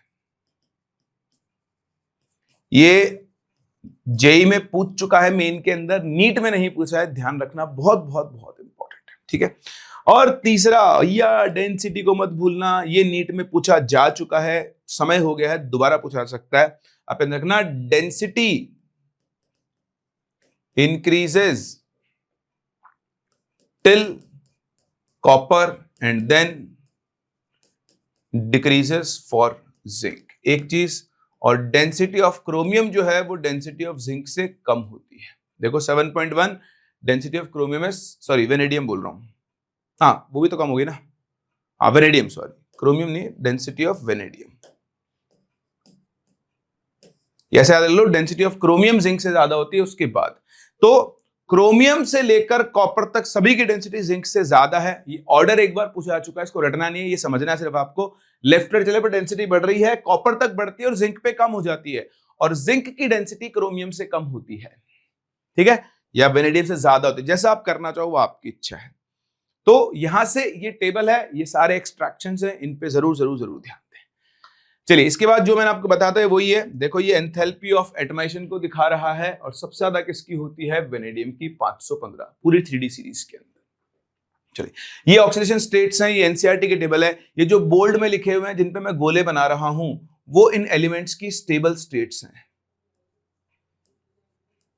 ये आपसे पूछ सकता है, ध्यान रखना, ठीक है। स्कैंडियम की सिर्फ एक ही ऑक्सीजन स्टेट होती है +3, और वही इसकी स्टेबल स्टेट भी है।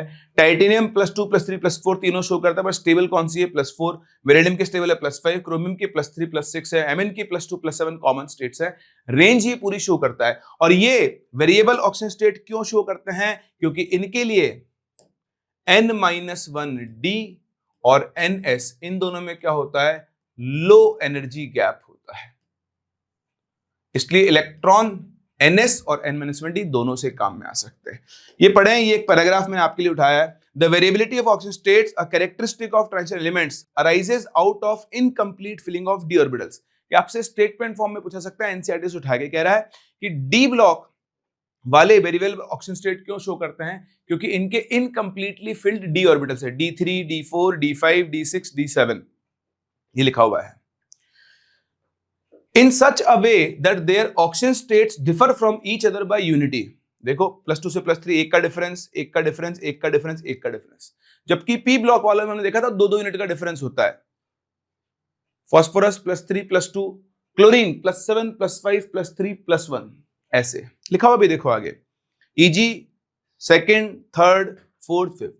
This is in contrast with variability of oxygen states of non-transition elements where oxygen states normally differs by unit of 2। तो p ब्लॉक वालों में और d ब्लॉक वालों में क्या डिफरेंस है, यहां पर ऑक्सीजन स्टेट 1 यूनिट से डिफर कर जाती है, वहां 2 यूनिट से डिफर करती है।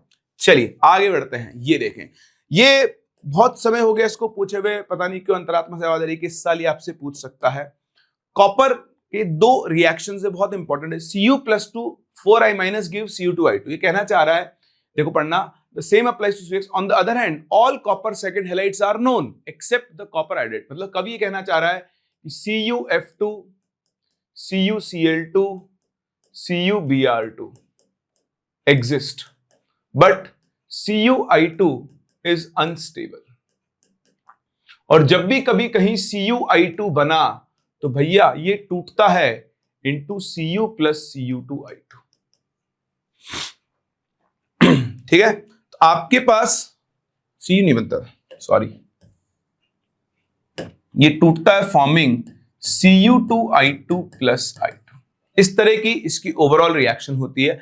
तो आप देखिए रिएक्शन वहीं से बनी है, जब आप 2Cu2 plus 4I- की रिएक्शन करवाओगे तो पहले आपके पास Cu2I2 बनेगा जो कि अनस्टेबल है, ये फर्दर टूटेगा इनटू Cu2I2 plus I2। तो इस तरह से ये आपकी ओवरऑल रिएक्शन होगी, इसे आप जरूर जरूर जरूर ध्यान दें। ये जो Cu2I2 होता है ये व्हाइट कलर का पीपीटी बनाता है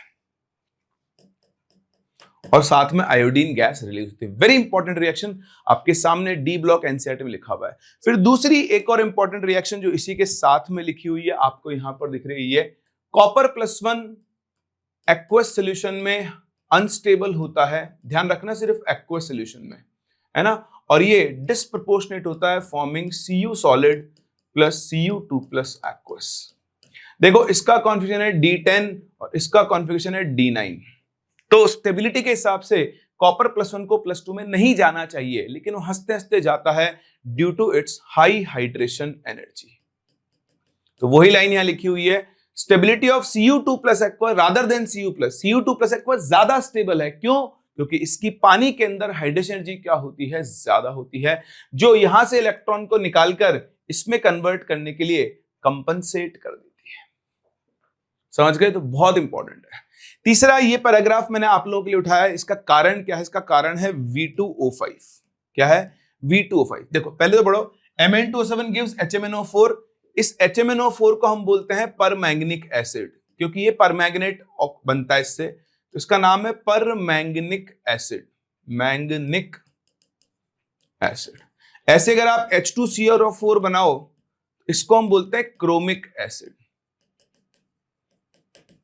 ठीक है, ये डाइक्रोमिक एसिड है।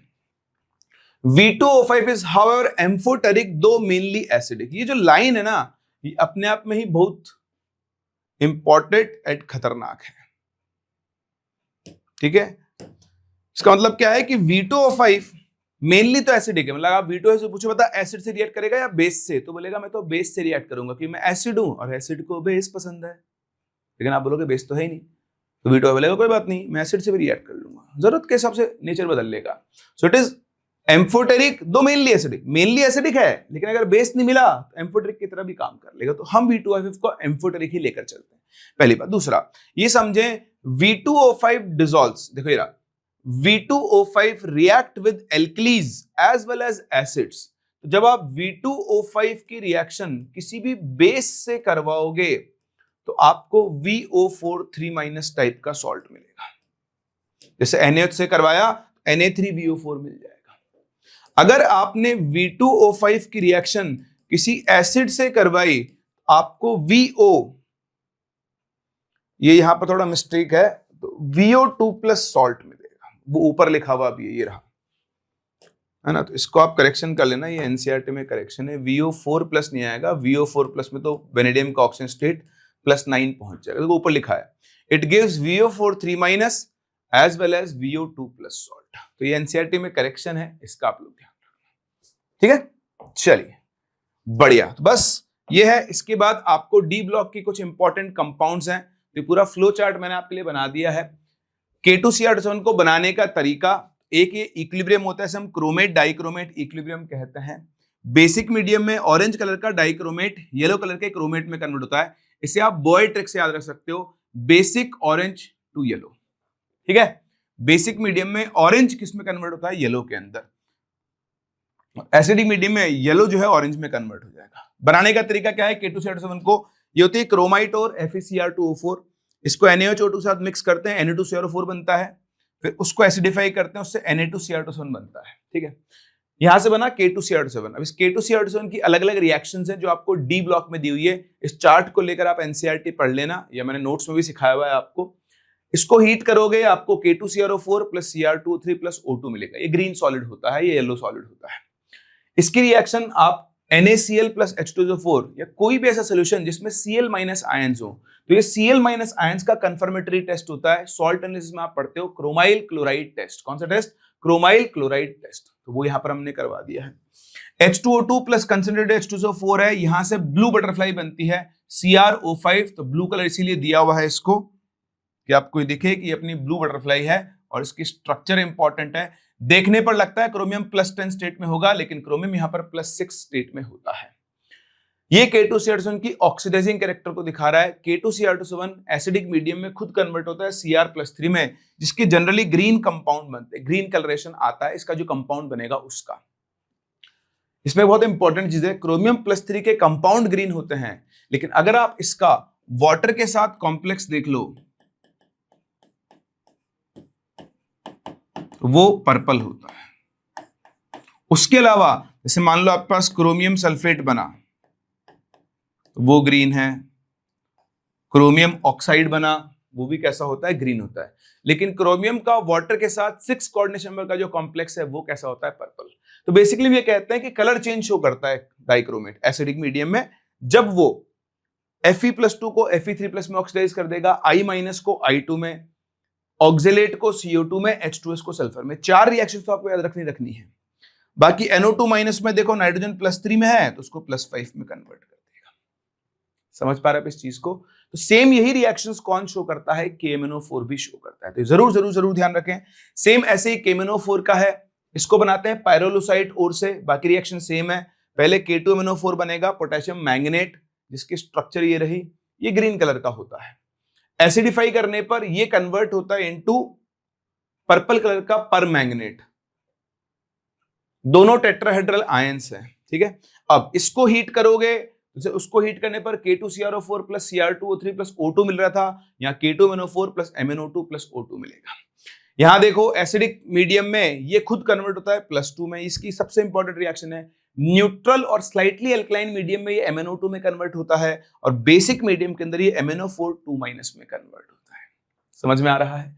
चलिए अब यहां बात करते हैं एसिडिक मीडियम में। जो रिएक्शन K2Cr2 ने शो की थी एसिडिक मीडियम में, सेम वही रिएक्शन KMnO4 भी शो करता है एसिडिक मीडियम में। तो एसिडिक मीडियम में I- को I2 में, ऑक्जेलेट को CO2 में, Fe+2 को Fe+3 में, H2S को सल्फर में, NO2- को NO3- में कन्वर्ट कर देता है। सेम रिएक्शंस है। एल्कलाइन मीडियम में इसकी 2 रिएक्शंस बहुत ही इंपॉर्टेंट जो आपके सामने लिखी हुई है, और डिफरेंस भी देखो। एसिडिक मीडियम में ये I- को I2 में कन्वर्ट कर रहा है, लेकिन न्यूट्रल और स्लाइटली अल्कलाइन मीडियम में I- को IO3- में कन्वर्ट करता है, जहां पर आयोडीन -1 से +5 में जाता है, यहां आयोडीन -1 से 0 में जाता है। ये कंपैरिजन बहुत बहुत बहुत इंपॉर्टेंट है, आपसे पूछा जा सकता है।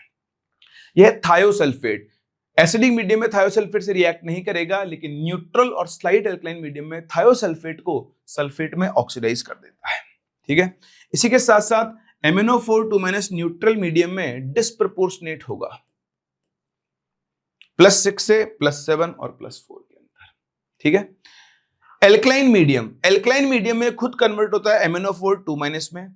MnO4 2- सिर्फ और सिर्फ बेसिक सोल्यूशन में एग्जिस्ट कर सकता है। अगर सोल्यूशन न्यूट्रल या एसिडिक हुआ तो ये इस तरह से डिस्प्रपोर्शनेट हो जाएगा, जो मैंने आपको दिखाया अभी भी, ठीक है। तो ये चार्ट बहुत अच्छे से देख लें, इससे ही आपको क्वेश्चन मिल जाएंगे और आप उन्हें आसानी से सॉल्व कर सकते हैं। चलिए जी, डी ब्लॉक की ये बाकी छोटी छोटी प्रॉपर्टीज मैंने आपके लिए लगा दी है, ठीक है। कॉपर डिस्प्ले में सिखाई दिया आपको। Zinc, cadmium, Hg transition element नहीं होते हैं। ये देखो KMnO4 डीप पर्पल कलर का होता है, जबकि उसके पास अनपेड इलेक्ट्रॉन नहीं है। तो मैंने आपको सिखाया इनके अंदर चार्ज ट्रांसफर होता है, ठीक है, चार्ज ट्रांसफर। इसके साथ K2Cr2O7 के साथ, K2Cr4 के साथ, तीनों के साथ। Zn2+ कलरलेस है, स्कैंडियम 3m TF4 कलरलेस है, क्योंकि इसके पास कोई अनपेड इलेक्ट्रॉन नहीं है, तो डी ट्रांजिशन शो नहीं करेंगे। लेंथेनाइड कॉन्ट्रैक्शन की वजह से zirconium, hafnium 4d series 5d series size almost same रहती है। C+4 स्टेबल है, Eu+2 Yb+2 वो भी आप देख लोगे लेंथेनॉइड्स के अंदर, क्योंकि इसके पास आपका नोबल गैस कॉन्फ़िगरेशन, इसके पास हाफ फिल्ड, इसके पास फुल फिल्ड कॉन्फ़िगरेशन आया है। इनमें कुछ भी याद करने का नहीं है, अभी सीख ही लोगे आप। चलिए जी, इसके बाद चलते हैं एफ ब्लॉक के पास। तो एफ ब्लॉक में सबसे पहले आपको कॉन्फ़िगरेशंस याद रखना, this is very very very important. इतिहास गवाया, आप PYQ उठा के देख सकते हो। नीट में सबसे ज्यादा क्वेश्चंस एफ ब्लॉक और डी ब्लॉक में कॉन्फ़िगरेशंस से पूछे गए, पहली कैटेगरी ऑफ क्वेश्चन जो बनता है। तो देखो, इसको याद रखने की ट्रिक है। लेकर सीने पर नदियां प्रेम की समाई, यू गड़बड़ तब दिल में हुई और तुम याद लाई। ये थोड़ा सा आपको खुद से लिखकर प्रैक्टिस करनी होगी। ऑब्वियसली अगर आप सीखना चाह रहे हैं, आप ये चाहते हैं कि आप एफ ब्लॉक डी ब्लॉक का क्वेश्चन गलत करके ना आए, तो इस ट्रिक को बार बार 2 से 3 बार लिखकर जरूर प्रैक्टिस करें। आपको जिससे याद है उससे भी लिख सकते हो। मुझे ऐसे याद है, मैं ऐसे याद कराता हूं कि लेके सीने पर नदियां प्रेम की समाई, उधर या यूं यूं गड़बड़ तब दिल में हुई और तुम याद लाई, ठीक है। अब आते हैं सबसे इंपॉर्टेंट के कॉन्फ़िगरेशन। तो आप कॉन्फ़िगरेशन को ढंग से देखो, तो यहां पर हम ट्रिक लिख सकते हैं कि भैया यहां पर 2 और 8 नहीं आता। एक चीज, जब आप लेंथेनॉइड्स में इलेक्ट्रॉन भरने जाते हो तो 6s पहले भर चुका होता है, फिर 5d में 1 इलेक्ट्रॉन जाता है। 6s भर चुका होता है, 5d में 1 इलेक्ट्रॉन जाता है, 4f के अंदर 1 से 14 इलेक्ट्रॉन जाते हैं, लाइक दिस, ठीक है, ठीक है। तो अब आपको इनको फिलिंग करनी है, तो सेम ऐसे फिलिंग होती है। देखो ध्यान रखना, सीरियम से लेकर ल्यूटेशियम वाले लेंथेनॉइड्स हैं, लेंथेनम लेंथेनॉइड नहीं है, लेंथेनम के बाद आते हैं इसलिए इसके नाम से इसका नाम डिराइव किया गया है, ठीक है। अच्छा आगे बढ़े तो लेंथेनाइड नहीं है, देखो इसमें 4f में इलेक्ट्रॉन नहीं है, 5d1 6s2। अब अगले में आएगा 4f में एक इलेक्ट्रॉन, 4f1 5d1 6s2, फिर क्या आना चाहिए था 4f2 5d1 6s2, लेकिन हमारी ट्रिक कहती है कि 2 नहीं आता, तो कोई बात नहीं, d का एक इलेक्ट्रॉन यहां ट्रांसफर कर दो तो ये बन जाएगा 4f3 6s2, 4f3 6s2। अब जब तक 8 नहीं आता भरते चलो, 4 2 5 2 6 2 7 2, यहां आता 8 2, लेकिन 8 तो आता ही नहीं है, तो एक इलेक्ट्रॉन वापस से भेजो किसमें 5d में, तो 7 5d1 6s2। फिर इसके बाद दोबारा 4f8 आ जाता अगर सीक्वेंस में भरता तो, पर 8 तो आता ही नहीं है, एक इलेक्ट्रॉन वापस ट्रांसफर करो 4f9 6s2। तो देखो आप यहां तक था 7 2, अब आता 8 2, 8 नहीं आएगा, एक इलेक्ट्रॉन ट्रांसफर किया, ये बन गया। फिर इसमें एक और डालता तो 8 आता, 8 तो आता ही नहीं है, वापस से भेजो 9 2 10 2 11 2 12 2 13 2 14 2। समझ में आ रहा है आप लोगों को? तो इस तरह से आप इनके कॉन्फ़िगरेशंस लिखते हैं। एक चीज, दूसरा ये सबसे इंपॉर्टेंट, Ln+3 आयन जो है उसमें कोई एक्सेप्शन नहीं है, ये 4FN को फॉलो करते हैं 0 से लेकर 14 तक। देखो 1 2 3 4 5 6 7 8 9 10 11 12 13 14, ठीक है। तो आपको ट्रिक से सबके ये 2 ट्रिक आपने सीख ली, इसका कोई लॉजिक नहीं है, ट्रिक है बस, ट्रिक से आप प्रैक्टिस कर लो, आपको कॉन्फ़िगरेशन याद हो जाएंगे और मैक्सिमम टाइम वो यही पूछ रहा होता है। चलिए सेम ऐसे ही आप एक्टिनोइड्स का भी कॉन्फ़िगरेशन याद रखेंगे। इसका ये ट्रिक है, एक था पागल, क्या था, एक था पागल जिसने यूरेनियम नेपच्यूनियम प्लूटोनियम, एक था पागल जिसने यूरेनियम नेपच्यूनियम और प्लूटोनियम, तीनों ही बहुत महंगे एलिमेंट्स है, अमेरिका को बेचकर क्या किया, अमेरिका को बेचकर आइंस्टाइन को, किसको, आइंस्टाइन को फ्री में नॉर्वे लेकर गया, ठीक है ना। मैं आपको लिखता हूं, एक था पागल जिसने uranium as it is, neptunium, plutonium, America को बेचकर आइंस्टाइन को या आइंस्टीन को फ्री में नॉर्वे लेकर गया, है ना। ऐसा बोल सकते, नोबेलियम है ना, तो फ्री में नोबल ला दिया, ऐसा लिख दो आप, नोबल लाकर दिया, ऐसा लिख सकते हो, ठीक है। फिर देखो इनके कॉन्फ़िगरेशन को ऑब्जर्व करोगे आप तो यहां पर आपको दिखाई देगा कि इस सीरीज के अंदर 8 नहीं आता, है ना, 1 और 8 नहीं आता, यार ऐसे लिख सकते हो, 1 and 8 नहीं आता। अगेन थोरियम से लेकर 103 ये आपके एक्टिनोइड्स हैं, एक्टिनियम एक्टिनोइड नहीं है, वो तो डी ब्लॉक का है, 61 7s2। यहां फिलिंग में क्या होता है, पहले 7s भरता है, फिर 6d भरता है और फिर 5f भरना शुरू होता है, ठीक है। तो देखते जाओ आप 61 7s2। अब आना क्या था अगला एलिमेंट, 5f1 6d1 7s2 आना चाहिए, पर 1 नहीं आता, देखो 6d2 7s2 शुरू होता है, फिर 5f2 6d1 7s2, फिर 5f3 4 5, है ना। 5 आता भी है, चाहो तो इसको 5 की फॉर्म में भी लिख सकते हो, चाहो तो 6 की फॉर्म में लिख सकते हो प्लूटोनियम के केस में, ठीक है। तो अब एक काम करो ना, इसके हिसाब से ट्रिक बना लो, 1 5 and 8 नहीं आता, 5 रहता, मतलब आप इस वाले को 5f5 6d1 7s2 भी यूज कर सकते हो, पर जैसा एनसीईआरटी दिया हम वही यूज करेंगे, तो 5f6 7s2, फिर 7 2, फिर देखो 8 2 नहीं आ रहा, ठीक है, भर के आपको देखना पड़ेगा। तो इस तरह से इनके कॉन्फ़िगरेशंस चलते हैं। तो ट्रिक, ये ट्रिक और कॉन्फ़िगरेशन लिखने की 3 से 4 बार आप प्रैक्टिस कर लो, आपको याद हो जाएगा, ठीक है। चलिए इनके केस में भी सेम है, +3 आयन 5FN को फॉलो करता है। तो कई बार क्वेश्चन पूछा गया है कि भाई Pa3+ और ES3+, इनमें किसमें नंबर ऑफ इलेक्ट्रॉन सेम है, 4f इलेक्ट्रॉन सेम है, नहीं है, तो वो क्वेश्चंस आप पीवाईक्यू में प्रैक्टिस भी कर लो, उन क्वेश्चंस को उठा के इस टेबल को लेकर अच्छे से प्रैक्टिस कर लो, बहुत इंपॉर्टेंट है, ध्यान रखना। दूसरा आप ध्यान रखना कि देखो एक्टिनियम ग्रुप नंबर 3 है, थोरियम का ग्रुप नंबर 4 है, तो इसकी मैक्सिमम स्टेट है +4, इसकी है +5, इसकी है +6, इसकी है +7, इसकी भी +7 आती है, और इसके बाद ऑक्सीडेशन स्टेट जो होता है वो डिक्रीज होता है। तो ये एक्टिनोइड्स एलिमेंट्स की एक इंपॉर्टेंट प्रॉपर्टी है कि नेपच्यूनियम प्लूटोनियम तक ऑक्सीजन स्टेट बढ़ती है। वैसे एनसीईआरटी में तो नेपच्यूनियम तक दिया हुआ है, लिखा हुआ है साफ साफ, तो नेपच्यूनियम तक वो अपनी हाईएस्ट ऑक्सीजन स्टेट +7, तो इन सब में नेपच्यूनियम +7 शो करता है, और उसके बाद हायर ऑक्सीजन स्टेट क्या होती है, डिक्रीज होती है। फिर एक लास्ट लाइन जो आपको बहुत सारे क्वेश्चन लेंथेनॉइड्स के लिए सिर्फ ध्यान रखना, लेंथेनॉइड्स के लिए स्टेबल स्टेट +3 होती है। अगर आपका लेंथेनॉइड किसी और ऑक्सीजन स्टेट में, जैसे YB मान लो +2 में है, जैसे C+4 में है, तो C+4 में एग्जिस्ट क्यों करता है, क्योंकि इसका नोबल गैस कॉन्फ़िगरेशन आ जाता है। ये क्यों करता है, क्योंकि इसका हाफ फिल्ड कॉन्फ़िगरेशन आ जाता है, नहीं फुल फिल्ड, इसलिए एग्जिस्ट करते हैं ये +2 में और +4 में। लेकिन चाहिए किसी भी स्टेट में एग्जिस्ट करते हो, इवेंचुअली ये किस स्टेट में कन्वर्ट होगा, +3। आप देखो सीरियम+4 एग्जिस्ट करता है, हाँ करता है, करता होगा, लेकिन अब ये घूम फिर कर वापस किस में आएगा, C+3 में। घूम फिर के ये वापस से किस में आएगा, +3 में आएगा। तो देखो +3 में आ रहा है, तो बताओ इटसेल्फ क्या होगा, रिड्यूस्ड। और जो इटसेल्फ रिड्यूस होते हैं वो किसकी तरह काम करेगा, एज ऑक्सीडाइजिंग एजेंट।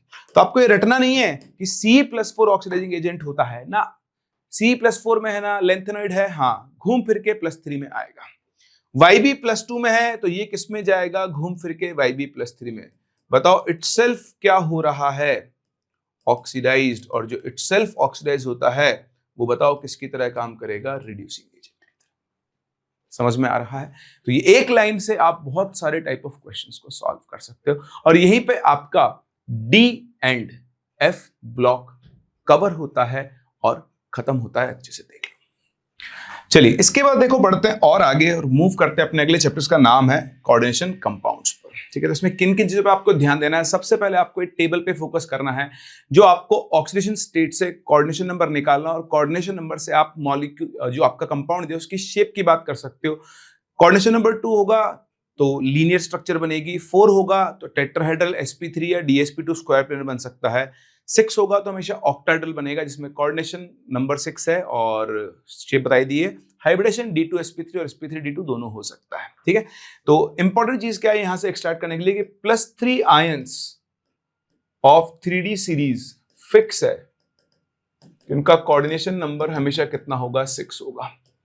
+2 आयन का 4 और 6 कुछ भी हो सकता है, इसलिए इसको याद रखने की जरूरत नहीं है। दूसरी इंपॉर्टेंट चीज क्या है, अगर +3 आयन के है ना, अगर आपके पास Ag+ है, Cu+ केस में तो देखो दोनों हो सकता है, बट Ag+ है, Au+ है,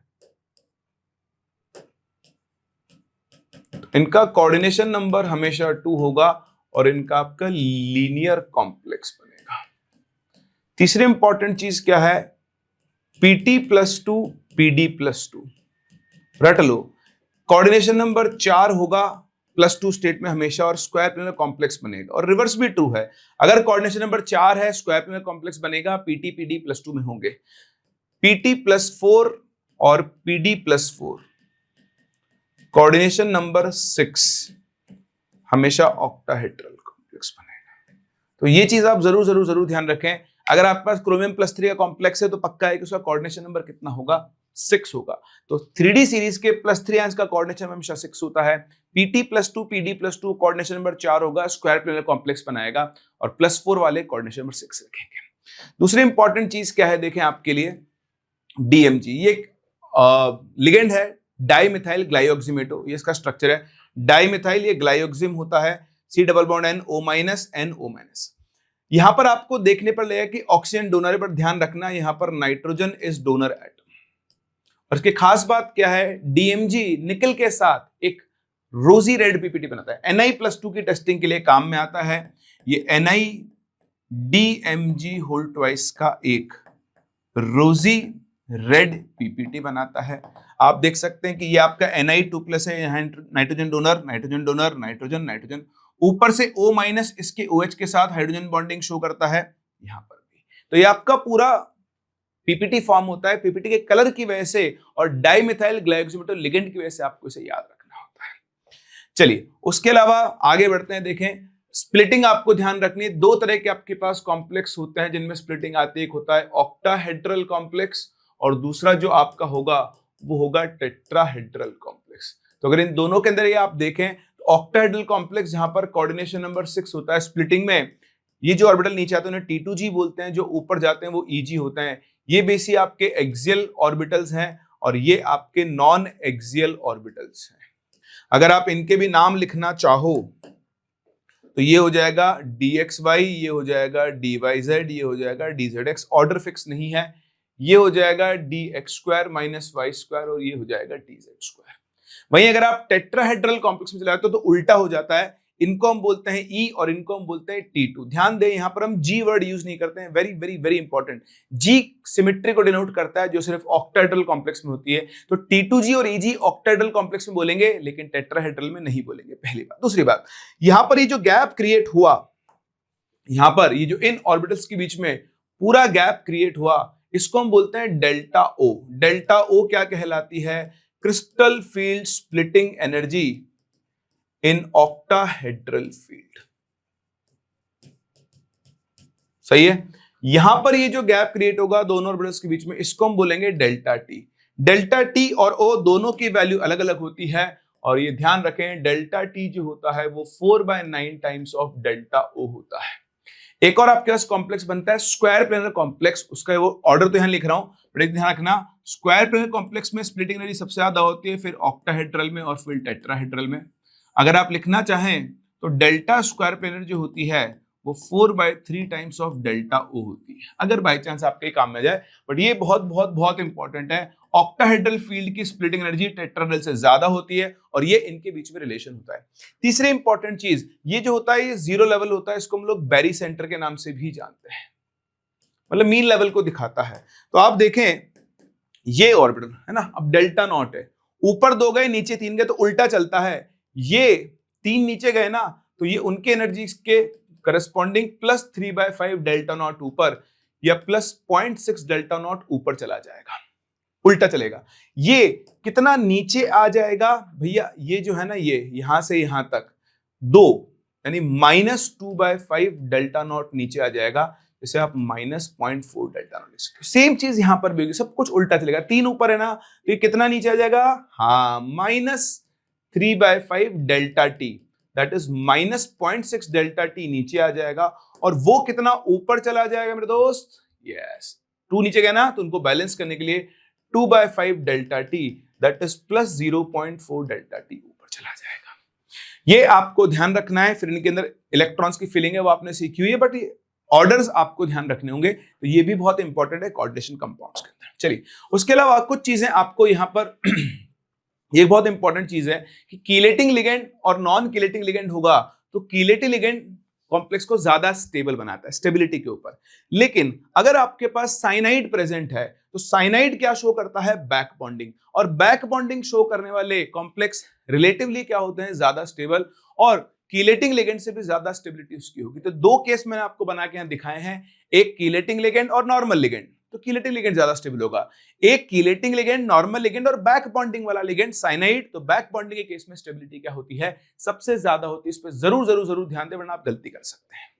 ठीक है, चलिए आगे बढ़ते हैं। देखें कुछ फोटोज हैं एनसीईआरटी की, यह है कार्बोनिल्स, है ना, कार्बोनिल्स बोलते हैं इन कंपाउंड्स को। इनमें 2 इंपॉर्टेंट है, ये और ये, एक Mn2CO(10), ये नीट में भी पूछा जा चुका है, जेई में भी पूछा जा चुका है, दोबारा पूछ सकता है। अभी रिसेंट जेई 2026 में पूछा गया है ये क्वेश्चन, तो रिपीट हो सकता है कि CO2CO8 में कितने कार्बन मोनोऑक्साइड ब्रिजिंग लिगेंड है।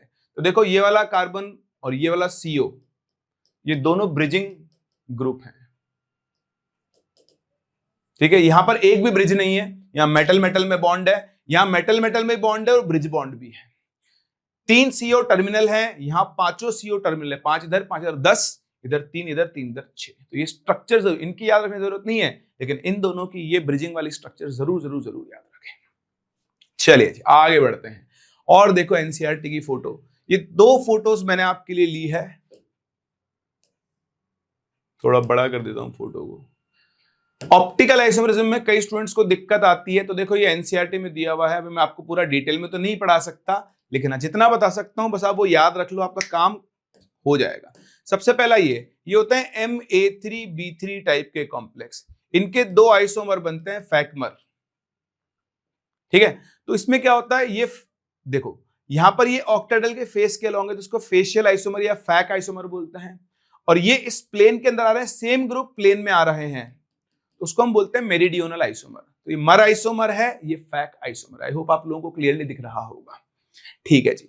दूसरी चीज, ये दोनों के दोनों ही ऑप्टिकली इनएक्टिव होते हैं क्योंकि इनमें प्लेन ऑफ सिमेट्री होता है, तो ये ऑप्टिकल आइसोमेरिज्म शो नहीं कर सकते, ठीक है। ऑप्टिकल आइसोमेरिज्म सिर्फ कौन शो कर सकता है, देखो ये इसका सिस आइसोमर है और ये ट्रांस आइसोमर है। इस कॉम्प्लेक्स अगर आप नाम लिखो तो MAA2B2 लिख सकते हो।